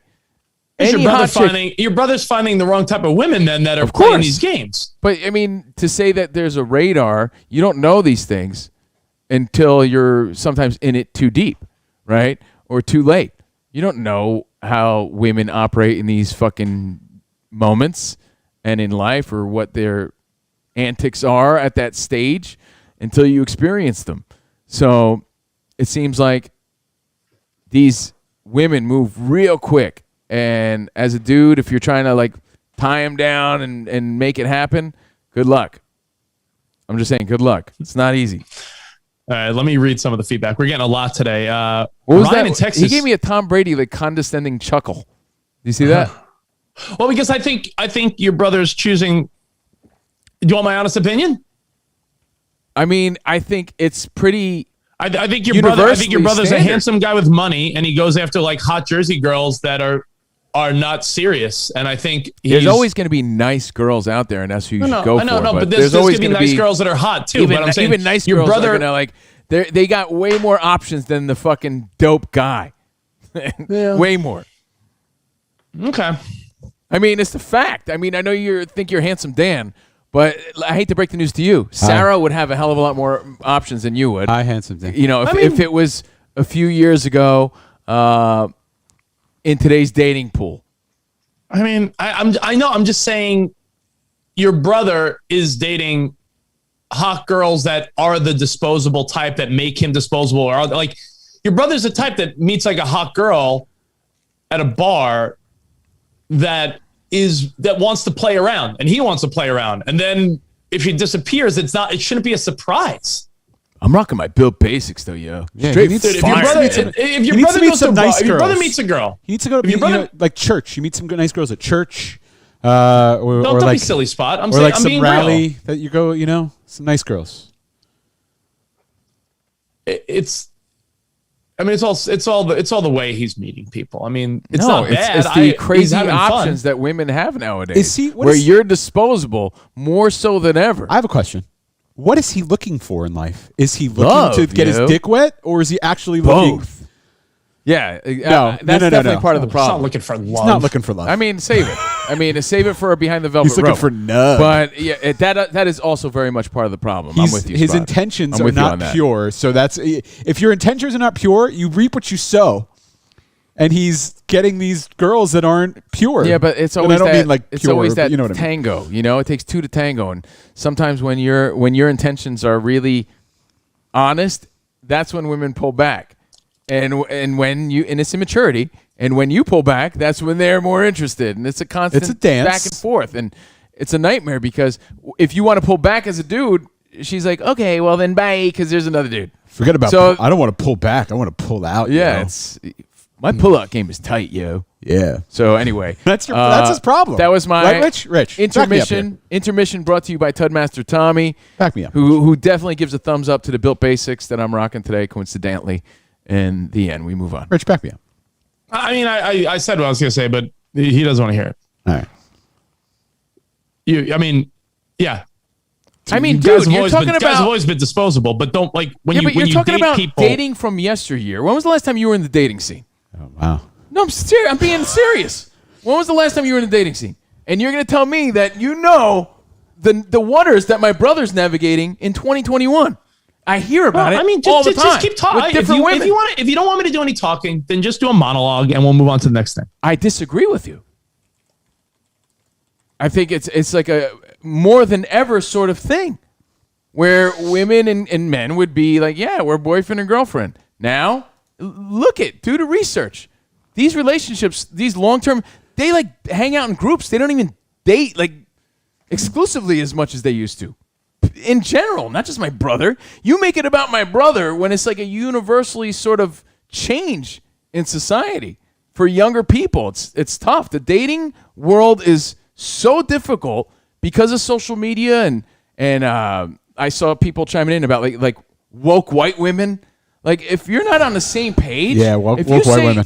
If you say anything that might not be in their wheelhouse of what they're focused on right now, you're out. You know, you have to be on their team about every little fucking thing that they're about. You have to save the whales. You have to fucking not eat crustaceans. Don't forget the turtles. You have to fucking, worship turtles. You have to, be into their meditating. You have to, worry about who they're talking to on social media. It's a whole different ballgame with women. It was much more simple when we were dealing with it. I'm no longer dealing with it, but I do hear about it all the time. All the time. My brother's in his 20s. I talk to him all the time about this shit. It's a nightmare. I feel bad for him. He's like, don't you have any advice, yo? I'm like, yeah. But you don't listen to it, and my advice is to not deal with her. She's going to ruin you. That's my advice. My advice is this girl will ruin you. That's nice. It's true. I see it. I've lived it. I see it. I've definitely lived it. Yeah, no, I mean, I hear you, man. I hear you, bro. Loud and clear. 10-4. You know what I hear? You're condescending like horse shit. That's what like. You're like my mom. We're like, what? I wasn't saying anything. Like, everyone knows that you're being like a douche. And I'm because you won't let me get a word in. Every time I start to say something, you start going off. because you make it about my brother and the girls he's choosing. Like, girls' relationships are just hard to navigate, period, but more than ever. Relationships are hard to navigate now than at any time. While there's new obstacles and different scenarios now, one thing remains the same. Based on the type of people you go after, you're going to find problems or not. And it's not just your brother. Let's say 20-year-old something guy who goes after hot girls that are like bar partier types, and then is confused when they don't want to settle down, or there's another dude in the mix, or there's something going on. That's not new news. That's just rebranded and restructured for today's dating. That's always existed. It's always existed, but on different levels of women trying to keep up with the Kardashians, looking for the next upgrade, looking for the next Johnny Ripplepex, who's sliding and diving into their DMs that you did not have to deal with. What did you have to deal with? Fucking the dude with the jester hat who in college that might be interested in a girl that you were interested in? You deal with a girl now, she's dealing with international dudes all over social media that are making more money than you, that are offering her good offerings. Of a great life and but Tulum again, and trips to again, Tulum. a good girl But it's is not just gonna, it's not just good. It's like the girl has to. All right, fine. It's not. You make it seem like it's just this particular type of woman. Women today are completely different than when you were dating, and luckily, like I said, one came to me as a gift from the gods. So I also found it to be a nightmare when I was single for that year plus that I was completely single. It was horrible. The priorities of both men and women, not just women, but today's woman with today's dude is a dynamic that just doesn't flow. Is that the magazine your mom keeps in the bathroom? Today's Woman? No, because the today's woman. the dynamics are off. The dynamics are off. All right. I mean, listen. We're not gonna see eye to eye completely on this. I think that generationally speaking, yeah, it's trickier and there's more to navigate for someone now because of simply based on one thing alone, social media. Agreed. But a good girl. It's not just social media. It's society, not just social media. Today's woman is my favorite kind of tea. If you're not on their team, then they're not on yours, and you have to be on their team with everything. Society. But a good woman. A good woman that's beautiful with a lot to offer has had temptations in every generation. So when you're like, yeah, like my brother could be dating a girl who's like being wooed by rich foreign guys. You don't think every good girl has been tempted by other men ever? It just, you got to find good women. If your brother's dating a girl that's impressed by fancy handbags and fancy jewelry, then it's the wrong girl. It's obviously, but like it's few and far between nowadays to try to find that good one, you know. And then, as life has it, the ones that are good, according to you, are the ones that are all about you, which is the ones you should appreciate more. But those aren't always the ones that you want because love stinks. Yeah. So every time I see a girl on TikTok or Instagram and she's talking about expensive cars and bags and jewelry, I'm like, oh my God, I feel so sorry for the guy that is with her because what a pain in the ass. She wants to go to Tulum. How does he but not she see wants you to take her. Like I see a girl, every time I see a girl on a private plane or next to a Ferrari or with like super expensive bags, I'm like, oh, like that girl, like, don't ever try to, like, if your brother were to find that type of girl and then be disappointed that she let him down, like, what a dummy he is. Dude, even the good girls that you think are good girls are going to let you down. So, you know, it's not as easy, breezy, beautiful as you make it out to be. Yeah. You know, you're giving me the most blanket answer. Hey, go for the good girls. You know how many good girls I thought I had? They all left me for dudes they thought were cooler. So, you know, I get it. You have this magical radar where you could, you know. Some people have better radar than others. That's a fact. I know. You're a man of magic. The only person who can't let you down is yourself. Yes. I like You that don't spot. you We can don't end you on don't that think note. some people have a better radar than others? You saying that that's not true? Be like saying like the girl No, that always because dates douches, and then definitely is like, dated how some come good I girls. can't find a nice guy? I definitely dated like wonderful, Digging very douches. good girls with good families, and even still, that shit was not easy to navigate because they were still beautiful in their own right, and even though they had their priorities, they had other options, and women are always going to have more options than the guy. So that's why, like, all right, for example, what I'm really getting at, the nitty gritty is my brother's like, well, what should I do? And I'm Oh, like, boy. nothing. Is that the nothing. By the way, is that phrase Covino mantra? on the Covino family crest? What should I do? But what should I do? Nothing.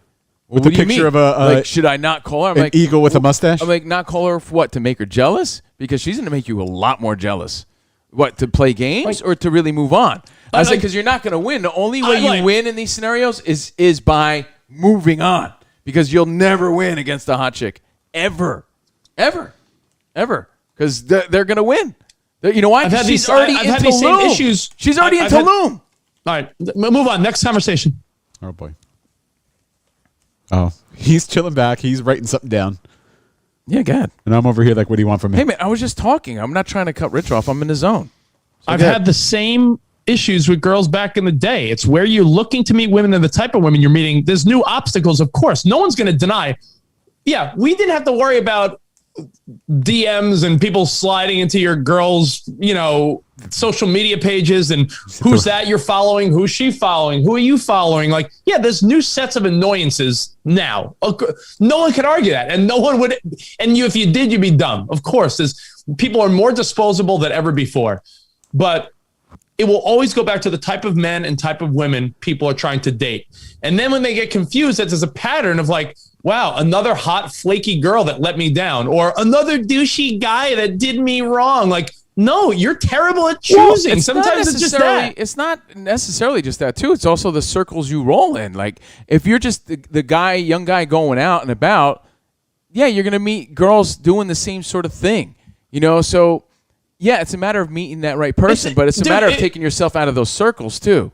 Dude, it's a compliment and an insult to your brother at the same time. It's not about my brother. I see this universally with young people. Your brother's a handsome guy. He has some money now. He likes. Thank you. He likes beautiful women. He's confident. He's sort of an asshole, but like a likable asshole. So your brother will, by nature, will find himself in the circle and in the world of these hot girls that are not great. Right. So if he really wants to. The Circle, that lame reality show? No, but I agree with Rich there. It's like he has to remove himself out of who he is to find some girl that's going to compliment him in that way. It's not easy to do. Like your brother is, your brother dated a girl that was like into like different things than him, and he got all intimidated. He was like, yo, I don't think I could do this, yo. Let me go back to like. She's like spiritual, yo. She like your brother wants that type of girl, so let's be okay with it. I mean, and not just your brother. If you're the type that wants a date, like it's like the girl that wants to date all guys that are like handsome with abs, and then gets bummed that like he always upgrades and leaves her. Well, that sucks for the Covinos because we like tacos too much. So same. Yeah. Why are so many girls going to Tulum? I don't know. I don't know. Hey, by the way, I have another thought, and then we'll move on, Rich. People are saying we're both right, and that could be Kyle saying Covino's making great points, but Rich is absolutely right too. You're both making great points.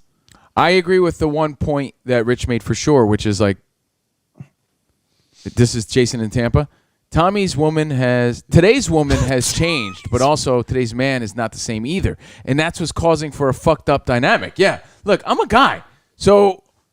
Women, feel free to call us up and give your side. I'll do my best. Women have to deal with a weenie. Like, I feel bad for my daughter, right? Because if she has to grow up in a dating pool in the future, she's going to be in a pool of wieners, right? And she's like, I'm just like, I was taught to be. He's not in a pool of wieners. I mean, yeah, I hope not. Yeah, you're right. bad choice of words. Where's this pool? So, weenies. You're like goons. I don't know however you want to describe it. Weasels, right? Weasels. So, we teach our women to be super strong, And we're teaching our young men today to be like little fucking pansies. And it causes for a weird dynamic in the relationship that just doesn't jive yet. Like the dynamics are different now. You know, and no one's saying women shouldn't be strong and empowered. Of course they should be. But we also have to keep men strong and empowered. And they're losing all these battles because they don't know what to do or how they're offending somebody or, you know, I don't want to be fucking chauvinistic. And I'll give you a prime example or some prime examples of like the differences in today's world. Again, today's dude, I think he stinks too. Again, because he doesn't know what to do.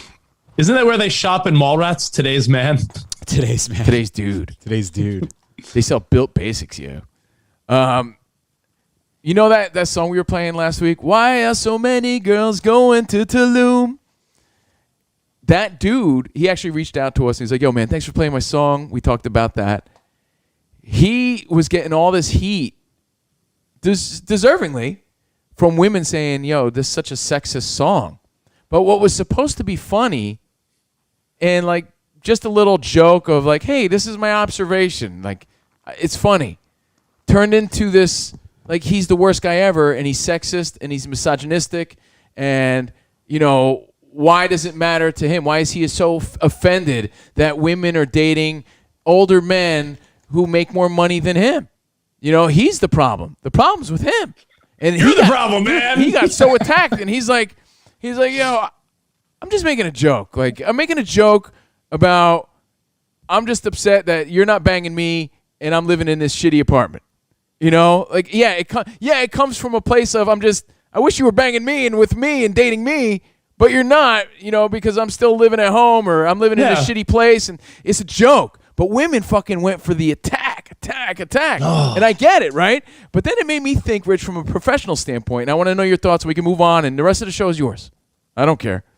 I saw a montage of the times that women flipped the script, and a guy would ask, like, again, it's a douchey question, and I'll just give you an example, like, hey,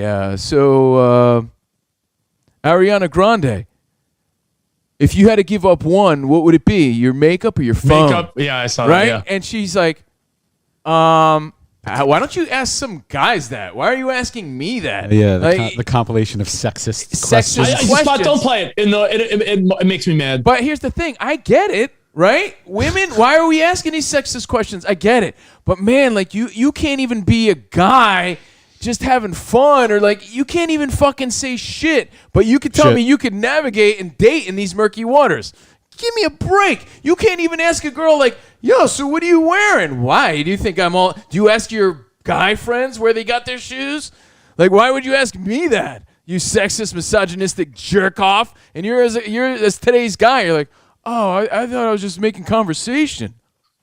Yeah, no, those compilations are done by women's magazines. Yeah, but on their video feeds for social media, and they make me so mad because it'll be like someone will ask Scarlett Johansson about her workout routine, and she's like, "Are you asking the guys about their workout routine?" Well, it's like, dude, like, it's a fucking question. But art imitates life. That's the kind of women that my brother's trying to date. And he's like, yo, so did you go to the gym today? They have a weight why? tree. Are you only defining me by my body? And he's like, no, I was just asking if you went to the gym, yo. My bad. Like, I didn't know. Do you have a weight tree, yo? Yeah, why? Why? Are you judging me on my physical appearance alone? Well, no. It's rough. It's rough. Come on, dude. So it all ties together, and it makes me not want to interview any women because I see those clips, and I'm like, man, imagine if I just said something innocently, like, you know, like in some of those clips, like, yeah, the women turned it on the guys and they gave them a little zinger, but a lot of times the questions were kind of innocent. You know, they're coming from an innocent place. You don't have to yell, by the way. I'm fired up, man. I know you are, but I live in an apartment. All right, man. Sorry. You can talk. People are gonna think there's domestic problems at your place. Ow! Spot, why would you hit me like that? By the way, a ton of feedback. Rich, I got to say, moving forward, in today's world, you especially got to watch what you ask these women in today's young woman in interviews, you can't ask them some like shit like Yeah, what was that thing that BuzzFeed posted about, that Taylor Swift question you asked? yeah, you can't say. Oh, I stand by that. It was Something funny. about her Oh. boyfriends? We got canceled after that. Yeah, we did. Yeah. Oh, yeah, we did. And guess what? You get canceled in life when you behave that way. And in your real life, I'm saying, with women are like, yeah, I need a By man the who way, understands. did you see Chris Harrison lawyered up big time? Yeah, I Good. saw that. Yeah.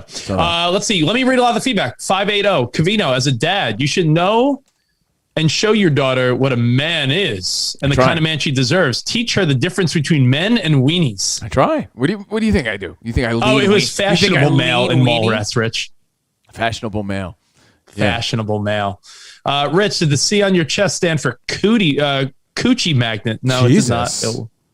Cock magnet. Cock magnet. Why can't the men and women use the same weight room? Well, Lasagna Don, the NCAA tournament's in different cities, so the men and women are in different locations, so they just compared them By the that way, way. let's never forget this moment. Blank space is a fictitious profile of a girl who's a serial dater. Over emotional, clingy, needy, nightmare. So, do you think are not true? So this song is not about you? That was a home run right there. You should. Yeah. The crazy part is the crowd laughed and it was a zinger. But look at in context, it looks like I was rude. That's were funny, rude. girl. That's funny, I girl. was rude. I was rude. How was I rude? Because a lot of today's women doesn't have patience for that kind of shit. Yeah, They sorry, make bro. montages about guys like you. Yeah, they do. I'm in a montage. It's true. So I'm in a montage. You don't- I'm not honestly- I'm not David Letterman fucking sniffing. Fucking who did he sniff? Who did Letterman sniff? Jennifer Aniston's head. by the way, David Letterman is getting a lot of criticism when it comes to this stuff because he would ask sort of chauvinistic things. From today's standard, it was normal to Yeah. us then, but from today's standard, I saw an interview with him and Terry Garr. And Jeez. yeah, this is how far back people are going. How old is that? Yeah, but that's what's defining today. So if you think What, you Terry could just Garr when she was in Mr. Mom? pull up the montage if you want. So if you want to navigate today's waters, whether it be in an interview or in real life dating scenario, and you think it's going to be the same, where your fucking stupid jokes are going to apply the same to today's young person, you're out of your mind. I would just have to be. You'd have to be polite as possible, not make any sort of references that could rub them the wrong way. Don't ask them how they got their ticket to Tulum. How did they get their tickets? I don't know. I want to know. I want to know too. Can we, I want to be in a cenote. I want to be in a cenote. I just want. Can we play it? It's been a minute. Yeah. How is so many girls going to Tulum? I know you ain't got no job. Tell me who bought you that room? Why is so many girls going to Tulum? Who bought you that ticket? Cause I know it wasn't you in Tulum. How the fuck you in Tulum? We think this is funny. Women are like, How hate is this so guy. many girls? And to wrap it up, to make this full circle, my brother will probably hit me up later today and say, yo, she posted a picture of herself in Tulum. I know she's with another dude, yo. Yeah. Dude, send The it. end. Full circle. Story done. Can I give you a palate cleanse? Sure. It's just a reminder that based on the opportunities you're given, a lot of times your success will be based on if people put you in a position to succeed or not, right? I mean, you could argue in your career and other people's career, if you're put in a position where it's hard to really break through, you're not going to. Then other times, like you could say NFL quarterbacks is what their whole career is based on, right? What coach and what team they end up on. I saw a picture over the weekend that made me realize that if not for a change in how he looked and everything, you could argue that this guy would never have made it. I want to show you a picture of someone. Can we do Dickie's screen share just to buy us time? No, I got it right here. Oh, the song? This guy right here. Take a look. You know who that guy Spot, is? do you know who that is? Yeah, it's Jeff Daniels from Dumb and Dumber. I don't know Spot. who that is. Do you know, Spot? No, should I? Covino, do you know who that is? Yeah, I saw ads on the History Channel, I think all weekend, about the WWF documentary. Right? Isn't there like a big, like 8-part, 10-part series of the WWF? I don't know, but This is Stone Cold Stone Steve Cold Austin. Steve Austin when he was stunning Steve Austin. Oh, and you know it what? just I should have shows- known this.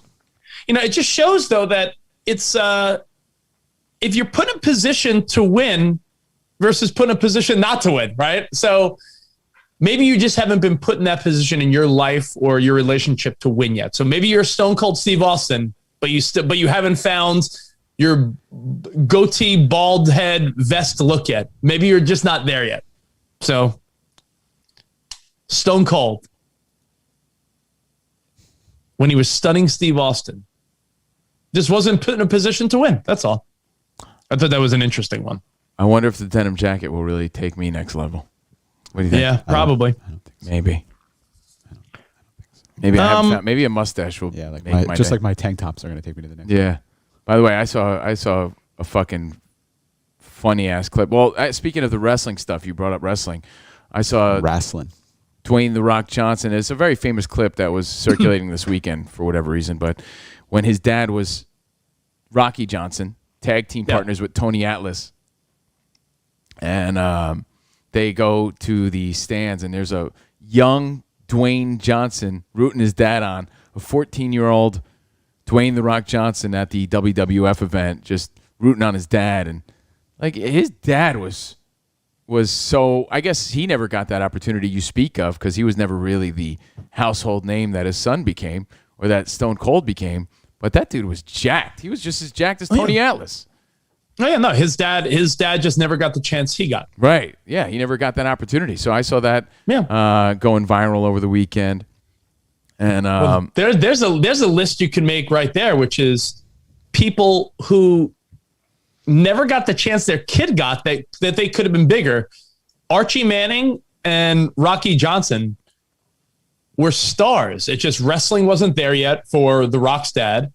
And Archie Manning was never in a position to win. But people say Archie Manning was just as good or better than his kids. It just, he was stuck in a situation before free agency, before, he was stuck on the Saints in a losing environment. no, yeah, it's wild. It's wild to see that, that was The Rock. And, look, opportunity is everything, man. And people believing in you and you believing in yourself. Yeah. I agree. Another funny, who I think is very underrated? You're bringing up random things that you saw over the weekend. Jack Black. I feel like we're on a major comeback. I don't know if he ever went away, but I feel like Jack Black is on the vibe I'm getting is that Jack Black is on the precipice of like a major comeback. He's been like he's killing it on social media. right. That's what it is. But- during but the pandemic, he's been Netflix- doing so much stuff. Yeah, he put out so much stuff, and then Netflix has released The Pick of Destiny and Year One and other Jack Black movies, and I really feel like we're on the precipice of the world sort of embracing Jack Black again as like one of the funniest dudes that you always recognize, but you never really appreciated how great he was because he put out some stupid shit this weekend that fucking had me rolling. What's up, Smile? Are you just stretching? Yeah, I'm just stretching. Okay. Sorry. Well, anyway, that's random stuff we saw. I was stretching. Random I was doing stuff this. I was like this.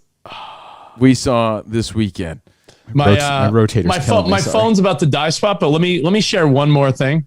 Richard screen share. By the way, on a side note, something that everybody could probably relate to, Jack Black released a video of himself finally shaving after the whole pandemic and quarantine of 2020. He finally shaves and realizes he has the double chin. And then the rest is all havoc. Something happens after that. I don't want to give away the fun and the mystery. Yeah. Sorry.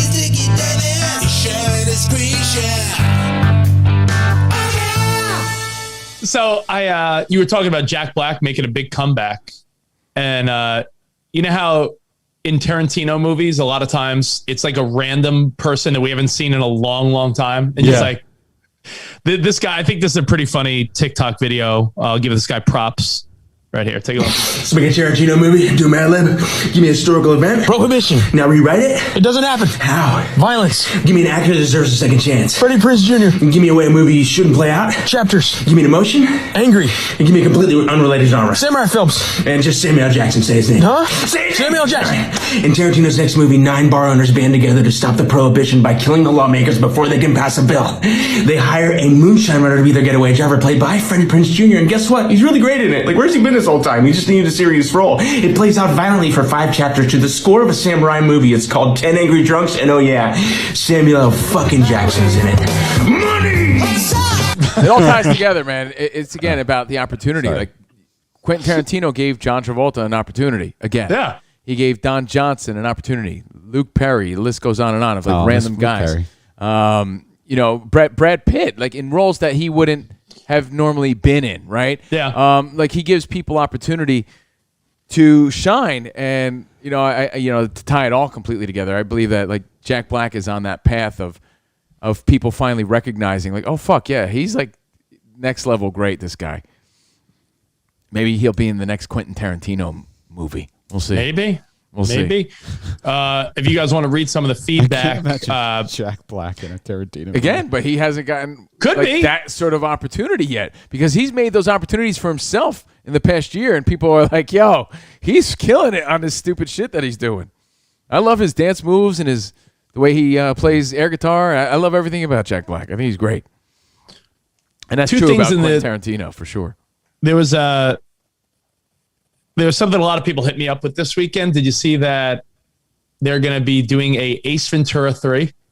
Yes. Awesome. I saw some people like, why? And I'm like, why not? People want The Mask 2.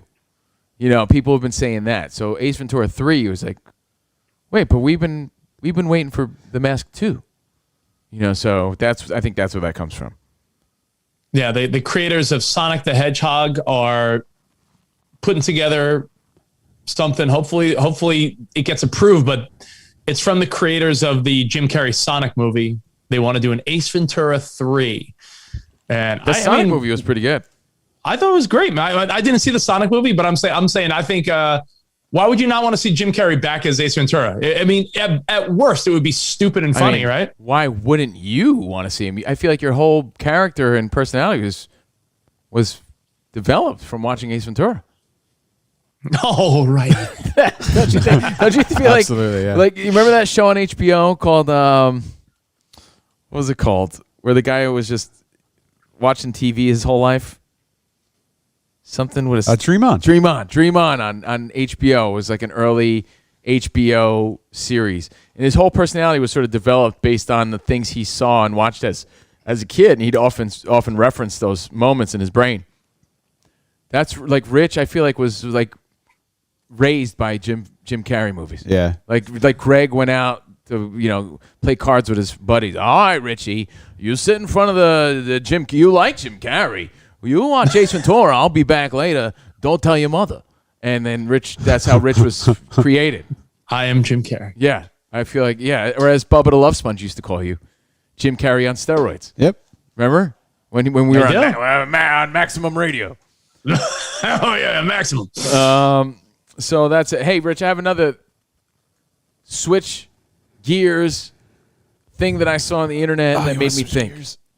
Want to switch gears? Yeah, give me the old fashioned. No, it's been a minute since we switched gears. Do it. Just do it.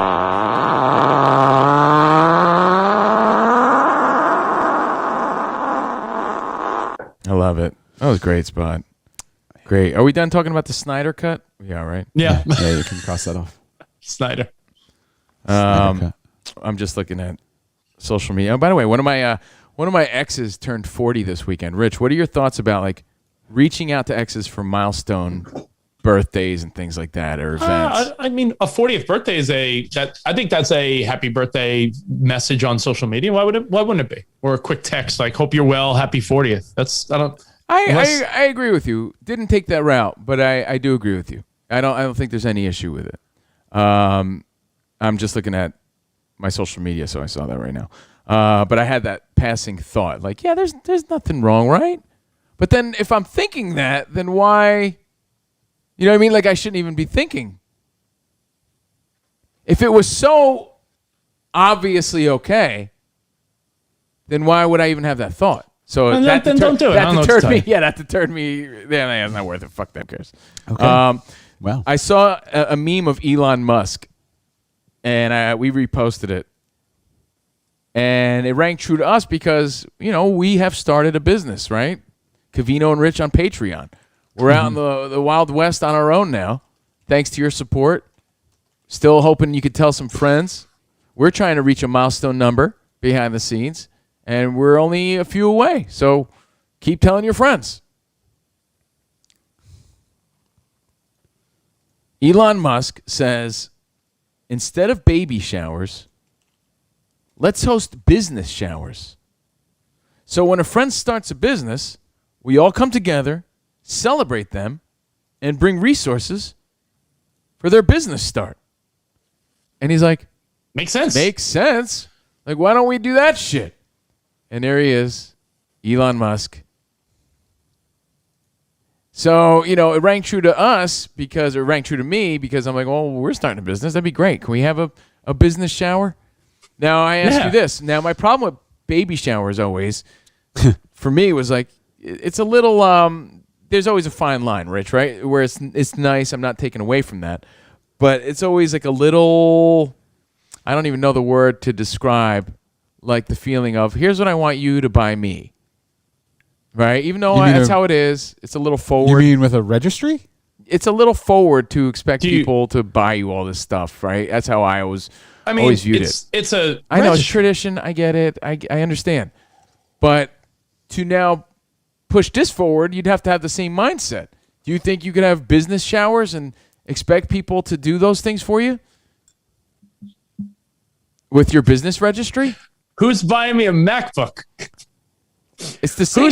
Who's buying me a desk? But Who's buying me? Yeah, you're to right. back up I would Elon love that. Musk. Hook me up. But to back up Elon Musk, it makes more just- sense than the baby shower. We just started a small business. Yeah, no, and we've already asked people to do enough for us. I get that, right? I got a candle business in the other room. But look, if we really did follow New that scent's theory, coming out today. it would make more sense for the greater good of our economy, for our friends' livelihood, for small businesses. Think of the difference we could make if we all really rallied around your buddy's pizzeria or your buddy's this.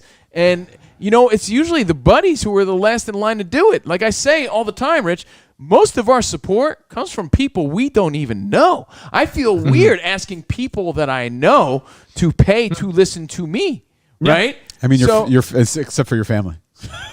Yeah, well, they're gonna. My immediate family is gonna support me, right?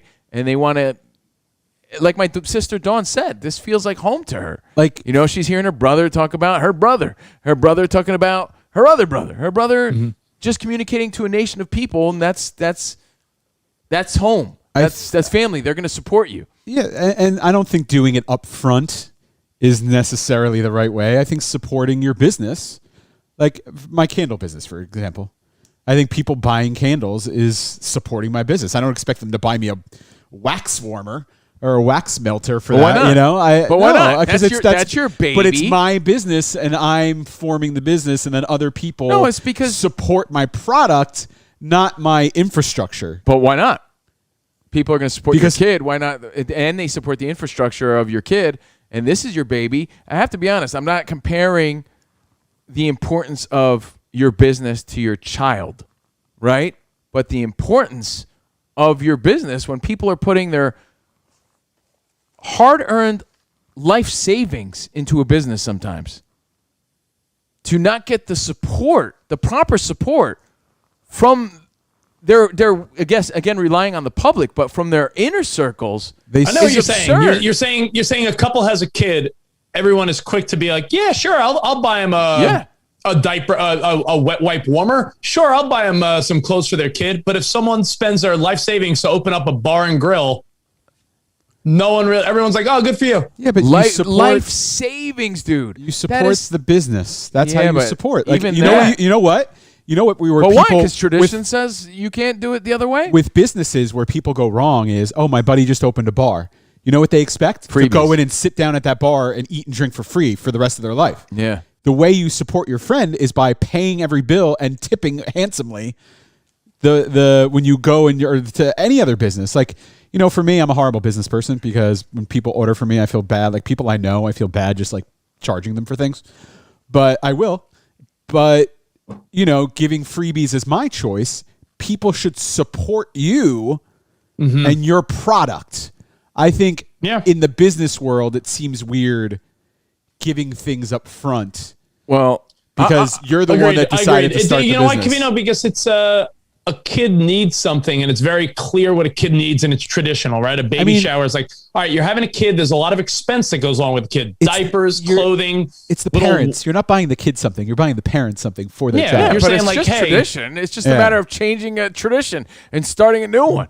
Like, if we're going to fucking all gather around and make shit easy for this life-changing moment, why aren't we all gathering around to make it better for that life-changing moment? Yeah, but I think Not that's what everyone I think that's what like grand openings are for, and when people have everyone come out and about and stuff like that. But is it really that much of a thing? I haven't really been a part of anyone. No one's told me to come to their business shower. I'll try to support, you know. No. Oh, I'll try to support the same way Spot does. You never but it's gone still to. different. When was the last time you went to like an opening of a business? No, but I'm saying my you've friend, gone, that's what I'm you, saying. you've It's so seen few and far grand between. openings. You've seen grand openings. You've seen grand closings. But you know why we see grand closings? Because they're not getting the same, not even like this much support as they did if they were having a kid. When in reality, there's so much riding on. Yo, let's be realistic. That kid's gonna be okay without your fucking diapers and baby diaper ass wiper. Yeah, because you know the kid's gonna be just fine. What this person is relying on more than anything is your support of that business. That's way more important to me. That's way more important to me when you're trying to make ends Elon meet. Musk is right. I think he's completely Again. right. I think a fucking baby shower is for the birds. I don't need anyone's bottle warmer. But you know what I do need? Everyone's support on my livelihood so that I could get my kid whatever my kid needs. You know, I think it's just a matter of changing traditions and changing the way we think. I think of asking someone to buy you formula is fucking lame, you know, because you could do that yourself. And it's honestly, it's like a weird request. Asking to help, like throw a party and support my business and get the word out goes way further than your fucking box of baby wipes. But you're taking away from like women loved. And by the way, baby showers aren't for guys. It's it's a woman thing. Who said it's for guys? But no. But what I'm saying is, you're not in the demographic who would like a baby shower or understand the baby shower. Then I think, all right, then as a man, and this doesn't not apply for women. Women could jump on this too. But as a man, I'm saying I think we should have business showers. business showers. Women, business showers. you could do that too. I'm not saying Shower you can't. them. But In the business. but baby showers are for you, according to Rich. Business I'm just showers. telling you what Rich said. I'm not trying to get anyone's bad side. Well, no, but what do you mean? Baby showers are for women. No, You've never they're- been to a baby shower. They're again, yeah, they're for Yeah, women. the but men they're for the men show up at the end and they load the gifts. Oh, sorry, I didn't mean to do that. And they load the Yeah. gifts into the car. That's what the It's men's job it's nothing is. Rich said. It's the definition of a baby shower. Like, Well, then guess what? My definition of a business shower is people gathering around for when I open up Steve's fucking pizza or whatever. Steve's you know? Bikorama? Steve's Bikorama, or our Patreon. You know, it's a big ask, but that's the thing. It shouldn't be an ask. It should be the way we operate as a society. Oh wait, our friend is doing some shit. Not all of our friends do that. Most of our friends work for somebody or something.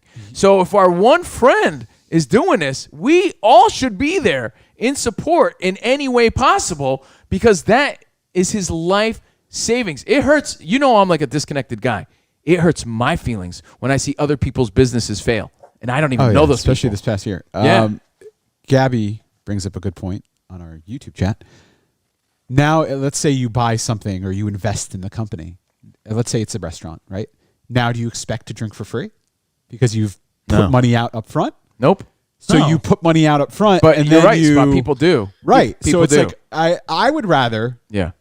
long-term support the business than here's a check, unless I'm an investor, which is different. But if I was just like a buddy that like, here's a couple grand, start your business, and then I showed up and didn't want to pay anything else because I supported up front, I would rather just support the whole time because I think long-term, all the stuff up front is where you don't need it. Like, think about Rich. Like, it's same with having a kid. All that shit up front is great, but you know what you need? In like 6 months, you still need diapers. In 6 months, you're going to need a new set of clothes. In 6 months, you're going to need all this other shit that you didn't need up front, new toys, all that. So it's like, where are those people then?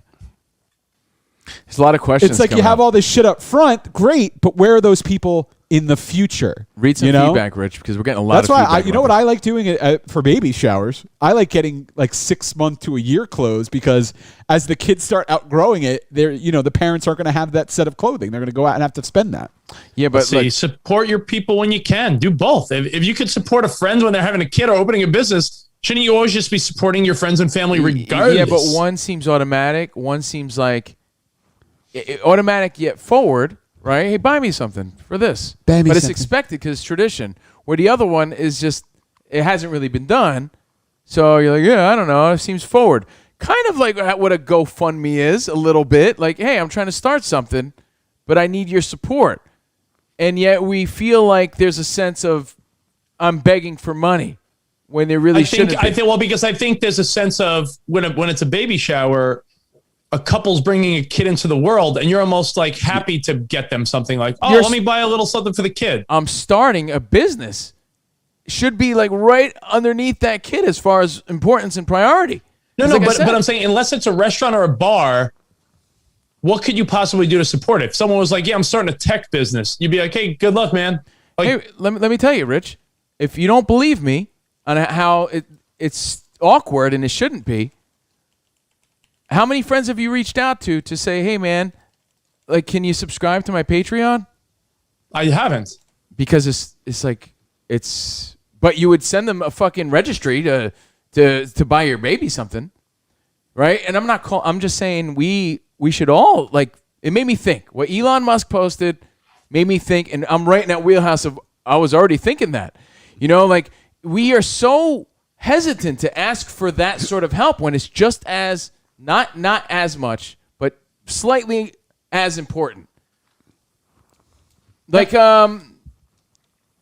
any of your friends in broadcasting, I've started hitting up my friends like, hey man, can you tell people about subscribing to our best of the week? And it's like, it feels so odd, but it shouldn't. I hate asking people. But buy my kid a bassinet. I'm asking you to tell your friends to promote my free podcast or even subscribe. That'd be great. We're so reluctant, hesitant to do that. But hey, my kid needs is it a mobile or a mobile? A mobile. Mobile. My kid needs a mobile with some mobile, some little jungle animals on mobile. it. You buy that? Yeah, buy that for me. Thanks. Yeah, a little bouncy bounce. My kid needs a bouncy house. I'll ask you for that. Listen, you're right. It's really just, and by the way, what's Rich, unconventional versus tradition. I'm totally done, I promise.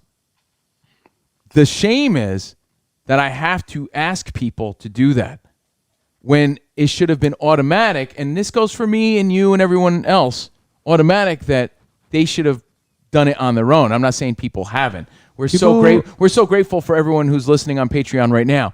I'm talking about people in our lives and things like that. We're talking about the other people. Like, for real.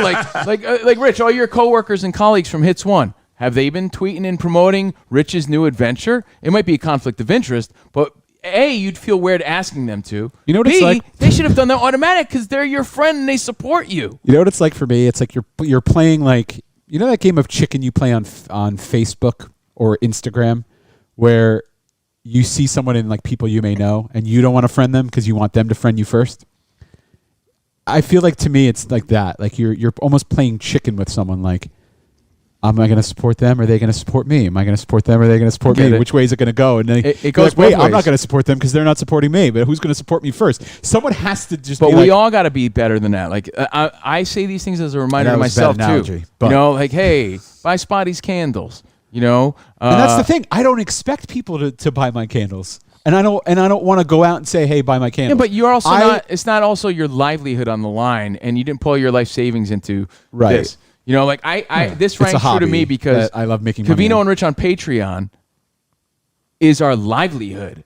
This is our career, and I don't feel like I should be begging people to support me. It'd be nice if people, again, not our subscribers. It doesn't apply to you if you're already subscribing. You're already supporting us, and we appreciate that.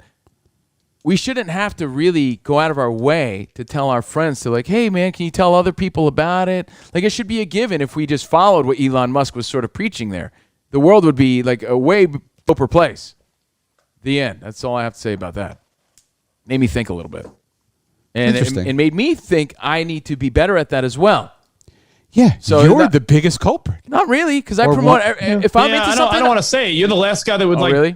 do something for someone else that way. I know you think I'm everyone's biggest cheerleader, so you could suck my balls. No, and I get it. If I'm into some shit and I like it, and you're my friend, I'm going to promote you all day. I'm never ever too cool to show people love where they deserve it, and if they're doing something. What's that expression? So that's horseshit. Two in the bush. No, what's the expression? Actions speak louder than words. Your words are great, and your support's great, but you know what's better?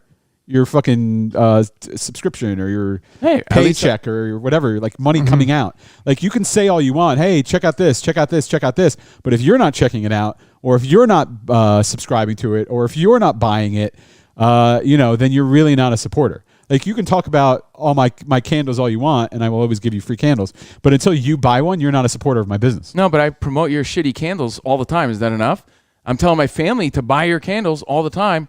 Is that enough? Why would I buy them when you give them to me? I'm saying that's a terrible example. No, I think it's a great example. And I didn't mean shitty. No, you did say that shitty. in the collective. But no, that was horrible. And I gave your family free candles, or some free candles. But that's an example. It's like just going around, and yes, conversion of business is also a way of showing support. But until you yourself are supporting with money, to some people that means nothing. I don't care. I was making an example. Those opportunities are few and far between. I don't have a lot of friends that are starting businesses. Let's say I have friends that are starting podcasts. I'll promote their podcast. I don't care. Why wouldn't I do that? Why wouldn't I?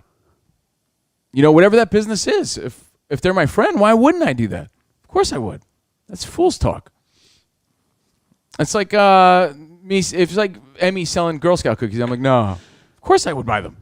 That's Generally, false. a baby shower is given by friends and family, and the mother, father don't ask for it. Starting a business, you're sort of directly asking for it. What do you think a registry is? Asking for shit. No, but it's like set up by the family, sort of. A registry? Well, then we should have a different mindset on this stuff. A registry is... We shouldn't be asking for it. It's created by the parents to get stuff for themselves. Yeah. I mean, it's the same shit to me, so I don't necessarily agree with that. But... lots of cool feedback, and we appreciate it. Austin Arnold. I did say shitty candles. I apologize. You did say shitty but I didn't mean it. I love your candles. Really, no. Because you're making it seem like I don't support you. I was using that as an example. I probably shout your candles out more than you do on this show. I was using that. I don't like pushing. I don't like pushing my stuff. That's why. And I noticed that, and we'll throw that out there more than you do. Gabby, Bree, Crystal, Cubs fan. Appreciate all your feedback. Downtown Jason Brown, what's up? So it's the Elon Musk business theory, really. It's a business theory. And I'm like, yeah, well, that's why he's Elon Musk and he's smart. I agree with that. Yeah. We need new traditions. What do you want to tackle a couple more things before the weekend or before the show's over? Before the weekend? You're already calling it a day, huh? All right, I'm good. I'm done. I'll see you guys next week. Dave Castillo says, the sad truth is strangers are more willing to help you rather than your friends. That's true. That's why there needs to be a new tradition implemented, because it is awkward to ask your friends to subscribe or to you or, support you and help you, but it's not weird to ask for that baby crib. Like, that's what I'm saying. It's backwards. I actually avoid posting. I'm sorry, I'm using myself as an example, but I do have kind of a small business. I avoid posting on my personal page about my candle business. Like, I did it once around the holidays, and I felt weird about it because then I saw orders from people I know coming in, I'm like, I appreciate the support. I have to change the way I think because I do appreciate the support, but at the same time, I feel bad that people are spending money on me. Oh, that's just the way I am as a business. I'm not spending money on you. They're spending money on your the product. product. On the but product. still, it's and like that's how I hope people look at what we're doing Right. now. Like you're So getting you a would- service out of it, but we do appreciate the support. So like as a guy who's taking there's this, a line of where you can like promote yourself and then ask for support, and then it's interesting. It's weird. I feel like it's a weird world we're navigating too, and I that's why this rang true to me. And as a guy who is discussing this right now and has the Patreon and all this other stuff, I mean, I don't want it to sound hypocritical because Rich and I and Spot have gotten more support than we could have ever imagined. Yeah, it's amazing. I'm just thinking that a lot of it in your real lives and in everyone's small business opportunity, it should be a little more automatic that way. That's all. But as far as our support that we've gotten, overwhelming. It's heartwarming. It's unbelievable. It's more than what Rich and I and Spot would have expected, even though we still have some numbers we want to reach. But very thankful. Just something that sort of hit home, I thought. No doubt. You want to switch gears again? You don't need to fart, Spot, but you want to switch gears for a second? What's wrong with the fart? You took it for the fart? You too good? I'll do a short one. I'm going to sell that as an NFT. Yeah. You know that was a real story, right, Rich? We're late to the party. You guys laugh at my jokes, and you laughed me off. I said I want to sell my fart as an NFT, and some other guy beat me to the punch, sold his fart for $85 and made national news out of it. Are you serious? Yeah. It was in the New York Post. It was all over the place. Some guy sold his fart as a digital moment, which is all the buzz right now. Made $85 out of it, and now this guy's selling farts like a madman. Brooklyn-based film director. You guys laughed at me when I said I should do it. Oh wait. If you would have supported sorry, I'm on the wrong my screen. business idea, I could have sold my magical fart to the Danbury Mint, and they would have marketed that bad boy. The Danbury Mint. Shit was a mint fart. There's the guy the cranberry juice Vato on the skateboard. He's trying to sell his moment for $500,000. Shut up. Did you see that story? Should we do this? Oh wait. We were late to the party. Already late. Is this the guy? This guy, he sold his, he's already on it. I don't want to. I feel like that guy's fart. Everybody What do you wants think his his fart smells like? Everybody wants this guy's fart. So anyway. Look at that guy and tell me what you think his fart smells like. Alex Ramirez Malice.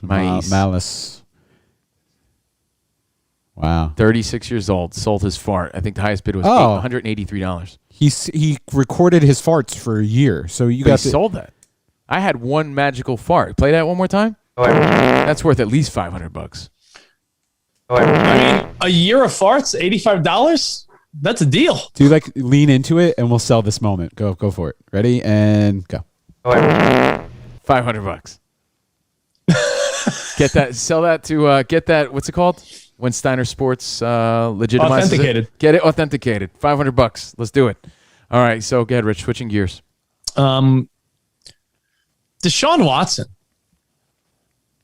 was a quarterback that every team wasn't there some stat where of the 32 teams, like 20 something showed interest in Deshaun Watson, unless you had Patrick Mahomes, Tom Brady, or Aaron Rodgers on your team.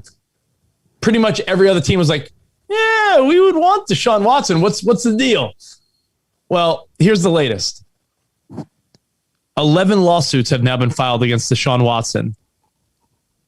And they're all in the world of massage therapists who are saying that he would touch them with his penis and expose himself. And it's all sorry. by the way, Rich, massages. I have to interrupt you because I laughed while you were telling that story, and now that we have the visual element here, Yeah. I want people to understand that I'm reading feedback while Rich is talking as well. And I see a guy, Ryan Young said, that guy looks like he has a greasy fart. So I'm sitting here laughing while you're telling this terrible account of 11 victims. So My apologies. I don't want anyone to like ever think I'm making light of This guy things. definitely has a greasy fart. So I'm reading that as you're telling the story, and of course I'm listening, but that guy's got like a grazed papaya New York City gross fart. may I help you? He had the may I help you fart. Yeah, the may I help you greasy fart. He's fun. He's at the gyro truck fart. I know, but I'm so sorry, Rich. So yeah, like this, the back to the Deshaun Watson, terrible story. That's why on the sliding scale of awesome. Oh, Covino's sliding scale of awesome. I need a sounder for this. No, seriously, on the sliding scale of awesome, this is like way in the green. Not awesome for Deshaun Watson, but fuck him if all this is true, and we have no reason to believe that it's not. When 11 people come out, where there's smoke, there's fire, right? So I give that my big fucking Henry Winkler fathead all the way. Would this be to the left? All the way to the left. I got to work on this graphic. Because nothing awesome about this, but what people need to realize is in the cancel culture we're living in, right, Rich? Yeah. This is the difference. If all this pans out to be true, right? This is the kind of shit that should be canceled. Now, unfortunately, super talent, I get it. But 11 cases of this guy forcefully pushing himself onto women, on my sliding scale of awesome is terrible. So this is the type of shit that needs to fucking stop. And I'm not saying that other cases shouldn't, but some are way more severe than others. One of the lawsuits is centered on 2 massage sessions, one in June of 2020 and one in August of 2020, in which Watson harassed a woman by grabbing her buttocks and vagina, touching her with his penis, and trying to force her to perform oral sex on him. The lawsuit alleges the first massage was booked through a spa.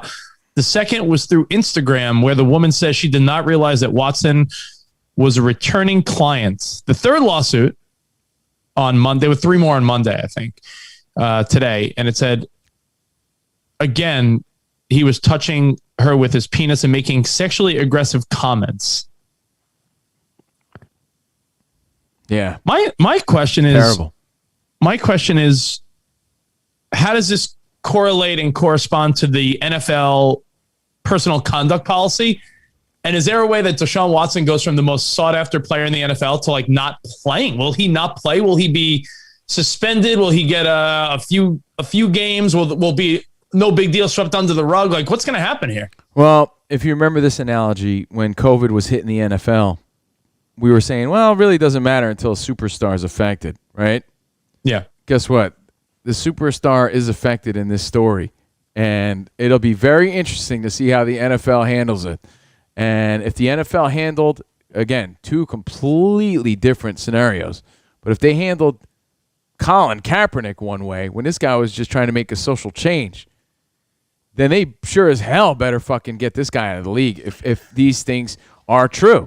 They're saying there's still a few teams that are very interested in a trade. This is putting the Texans in a no-win situation. If he has to sit out the 2021 season, he loses $20 million. And they don't quite know what the outcome's going to be. They know he's going to make a statement this week. So Deshaun Watson's lawyer says there's going to be a response. He said that, sort of like don't believe the hype is a sequel. He said that this is just like money-hungry people going after him.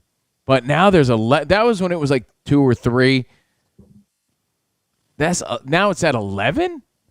You're going to tell me like 11 people conspired to, bring this guy down for his money. 11 people? Oof, that's a lot. I don't know about that. That's a lot. And I wish we lived in a world where you were innocent until proven guilty. But when there's 11 people coming at you, it sure to hell looks like you're guilty. So, I don't know what to say about that.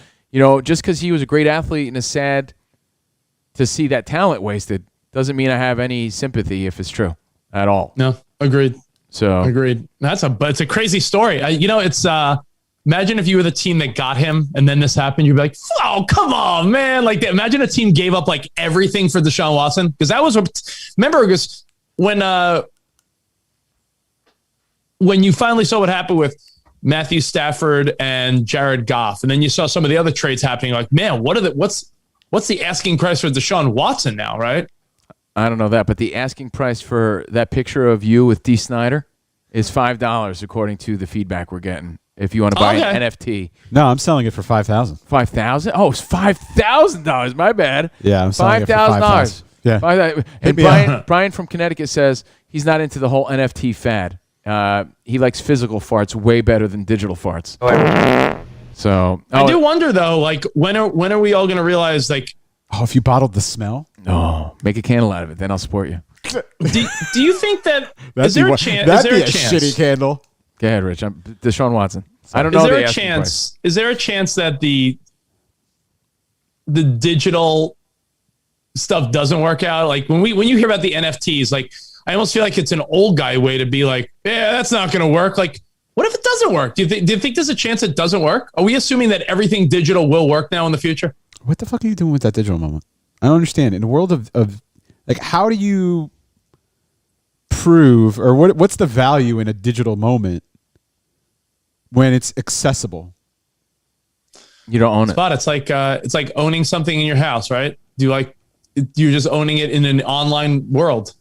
So like if we sell the fart and then someone else, and then I play it, am I not allowed to play it? Is someone going to come after me? No, you can, but you don't own it. It's a whole new ball game, man. And You got to put yourself in a really weird mindset, right? It's like, by the way, hey, here, let's tie these stories together. What happens to your digital moment? Let's say you owned a very famous Deshaun Watson moment. What happens if he fucks up your investment? Yeah. Never looked at it that way yet, right? Like, because you want to buy Kobe's last shot, right? Oh, I got that NFT. But what if you bought some shit? The guy's still in the league. He fucks up. You spent all this money. Your value is completely gone now, right? I would imagine. Or the opposite, it might be more valuable. I never even looked at it. Aaron, like if you had an Aaron Hernandez, right? But moments. Hence the investment, right? So if I was like, oh shit, I'm gonna buy the first bucket ever by LaMelo Ball. You know, granted he just got injured, but might win Rookie of the Year, might have a great career. Yeah, that is the investment aspect of what an NFT is, I guess. But does it become like music royalties? Like that's where I don't know. That's I don't what I'm think so. curious about. I don't think so because it would still that moment would still live online and on TV. Like you can't ask for residuals on shit that's already out there anyway. You know, but you do own that where you could sell that or it has this value, you know, in it. So I don't know what's easier to explain, NFTs or Bitcoin. Again, for people who don't know, the NFT is that digital moment. That's all the buzz right now. You buy a digital moment, and although it exists on YouTube or whatever, you don't really own it. Now you own it. Again, because we don't necessarily live in a tangible world. It's like your kid playing Roblox, Rich. You know, she may own a little outfit for her avatar. She doesn't really own the outfit, but she does in the digital world.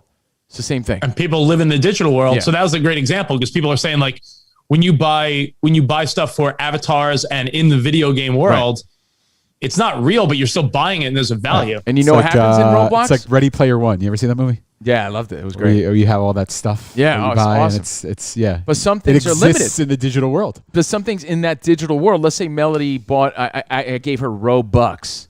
She buys a crown, but it was a limited amount of crowns, right? And it becomes the hottest fucking thing. Now that crown is worth so much money, but it's just a digital picture that she owns. Yeah. And that's exactly the thought process as the two worlds collide, and we're now living a digital life. If you invest in Deshaun Watson, not only as a person, but digitally, you would have lost a lot of money, Rich. To tie both stories together, I feel bad about that story because, again, nothing worse in the world than wasted talent, and he's definitely it. And then to wrap up the sports, I guess, Deshaun Watson, just really shitty story. LeBron James out indefinitely with an ankle sprain. The West is feeling good about that, but you gotta feel crappy when your superstars go down, right? So that sucks. It doesn't mean he's out for the season, but the Lakers are minus AD and minus LeBron. Will he recover? I don't know the latest, but he's out. And then LaMelo Ball fractured his wrist and out for the season. And again, was having a rookie of the year season for sure, making a big name for himself. He had a great passer. His tendons healed too tight, and he went like this. Rookie of the year. Rookie of the year. Rookie of the year. By the way, I need to have my rotator worked on. So that's some of the big sports news of the weekend. We can end on some feedback and call it a day. Well, I want to end on this because it's a nightmare. It's a nightmare scenario, and I know it's a show you watch, and it's not The Bachelor. It's not. I know. I'm running. I'm trying to run, but it's like really slow. Not and that I can't big. get away from someone. You're all alone in a giant donut. There's a snake wearing a vest. By the way, if you have Hulu, just side note, as far as like what you're watching, they have a lot of random old shows on, and I watched some old shows this weekend, and my God, both of them stand the test of time in a weird way. But both are very offensive by today's standards. Married with Children and Golden Girls are both on Hulu. And it's Ed O'Neill as Al Bundy could arguably be one of the greatest characters of all time. Have you seen Ed O'Neill as a drug lord in episode 2, season 1, Miami Vice? What? Hold on. Google that. I saw it this weekend. Really? Ed O'Neill. We mentioned Don Johnson earlier, right? Quentin Tarantino movies. Yeah. Don Johnson, Miami Vice, Ed O'Neill, season 1, episode 2. Oh, there's a video. Wait. No, there's a video. I gotta Rich, watch the you video. haven't lived till you've seen him as a drug lord. I've never seen Ed O'Neill as a drug lord. Oh, well, now you're about to. Hang on. Video You should have just showed the picture. The No, picture's funny. no, the video. Got to see the video. Oh, wow. Look at him. Mine. Am I dealing with something here that I can't handle? I mean, you two are just a couple of high-rolling cowboys from Jersey with a briefcase full of cash. Isn't that right, detectives? I used my agency priority code to do a back trace on that phone number you gave me. Oh, wow. Are you trying to get me killed? I'm on an investigation here! All right, that's enough. I love it. Oh, that's, by the way, that chain. Let's hear for that chain. That Steve Covino chain. Oh, look at that. Look at that. Nah, he's a little tight.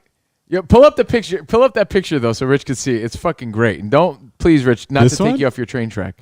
No, the picture, the Oh, image. the image? Okay. Yeah, there's a really funny image of him and Don Johnson. And what's the other guy's name?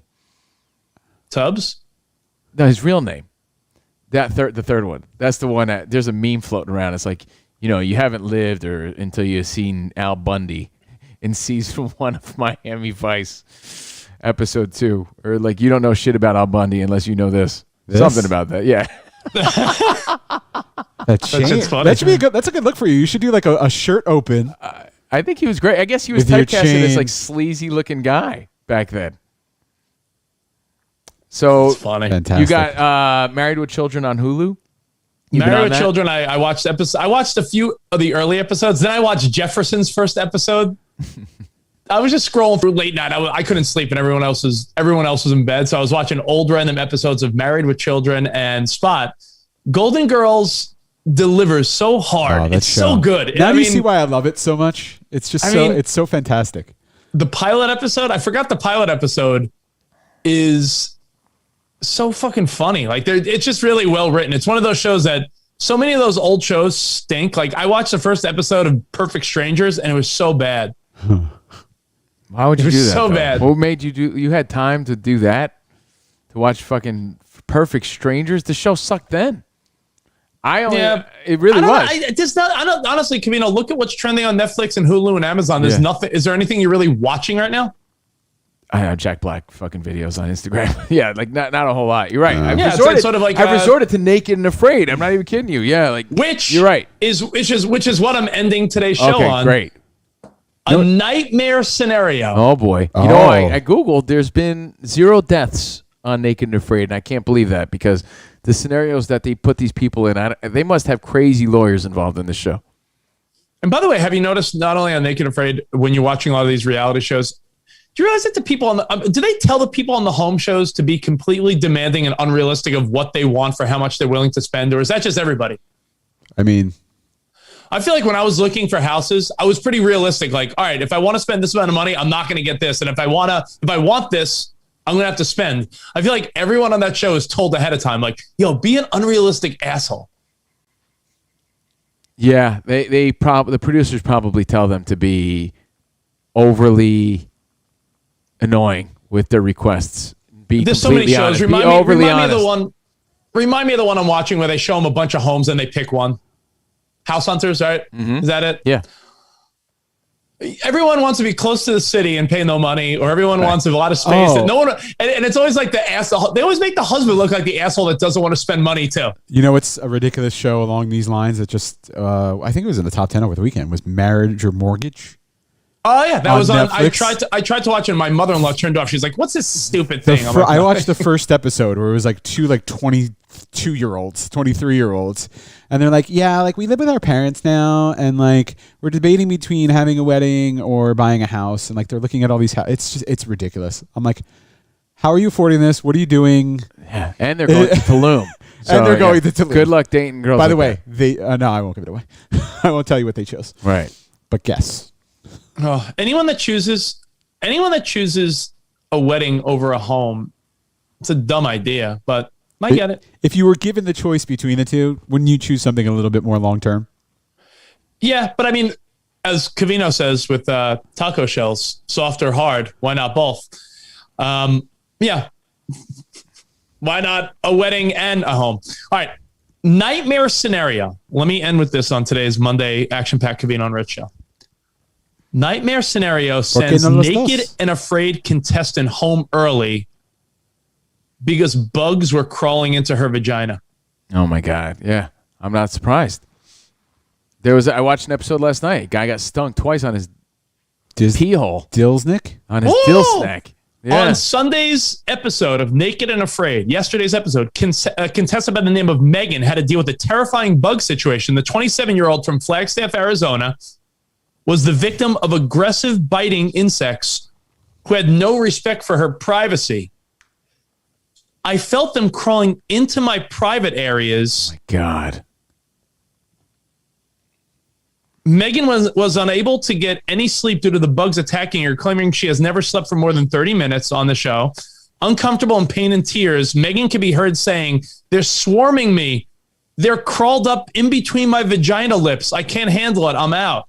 Ew. And she tapped out as a result? Yeah, bugs in your vagina. Wow. See, that's the thing. You could tap out of these scenarios, or if your injury or something happens to you that's so bad, or your health is so bad and depleting, the producers could tap you out.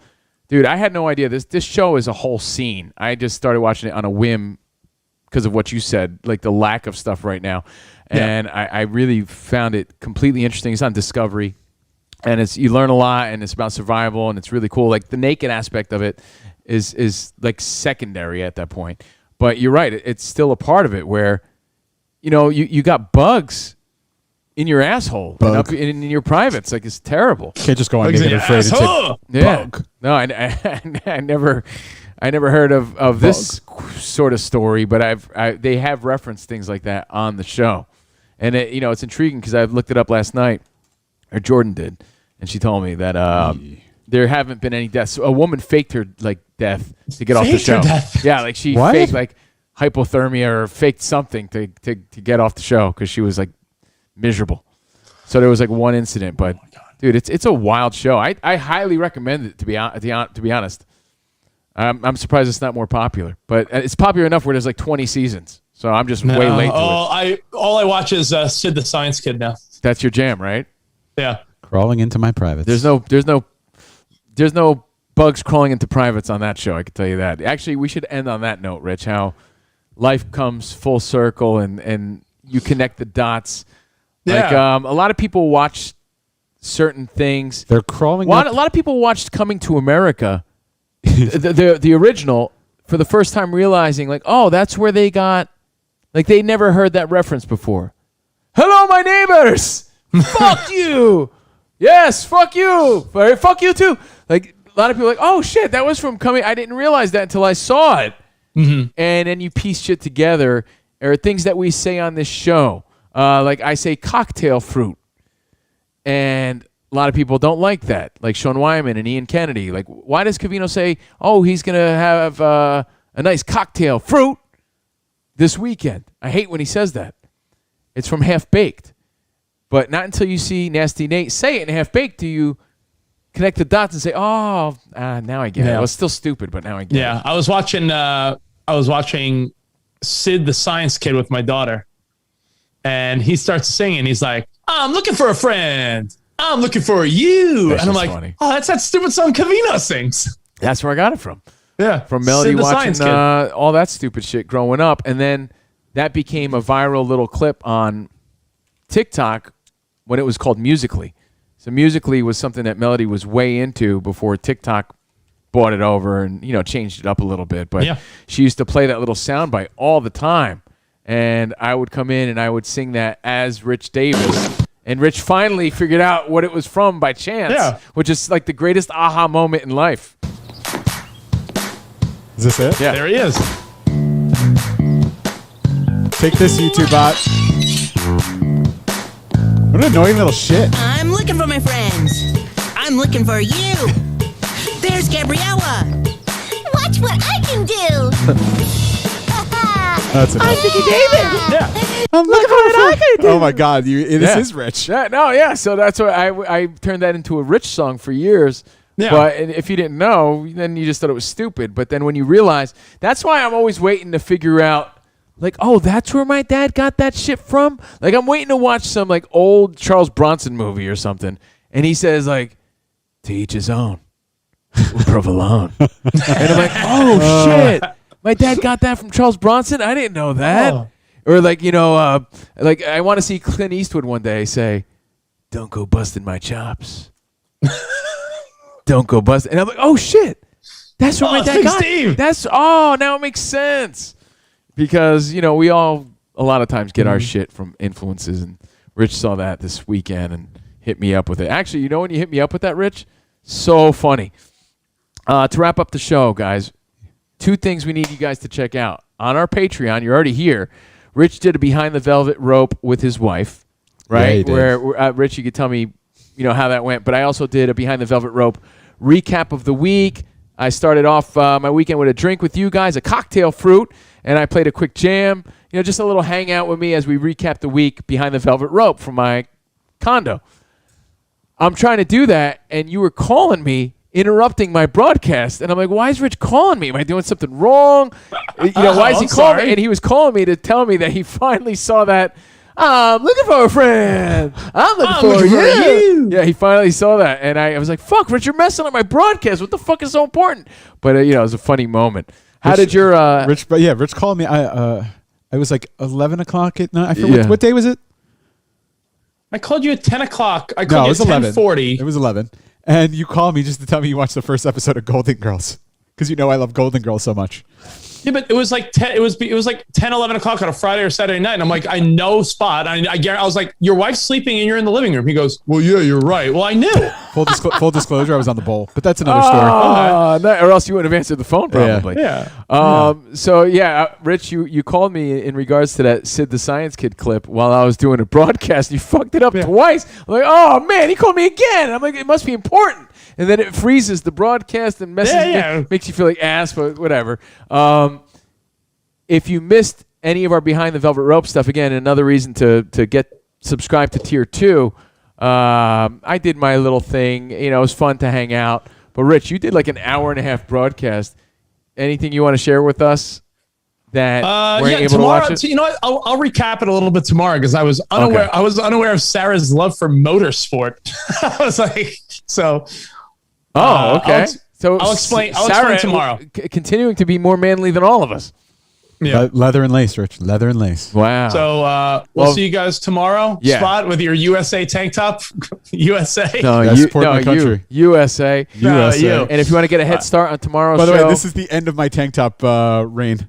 Really? No, I'm meaning this is the last one I have. Well, I reached out to a super rare shop on your behalf. I either have to go shopping or you're going to start to see rewears. Sorry. Uh-oh. All right. Well, this is my 4th of July one. That's the Flex Cam. We're proud to be Americans, guys. If you want to get a head start on tomorrow's show and see why Sarah's more manly than all of us, yet so feminine. You can check that out behind the velvet rope All right. on our Patreon Say from this goodnight. weekend. But thank you guys. That was our weekend recap. Hope you enjoyed the show today. Tell your friends about it. Support our small business.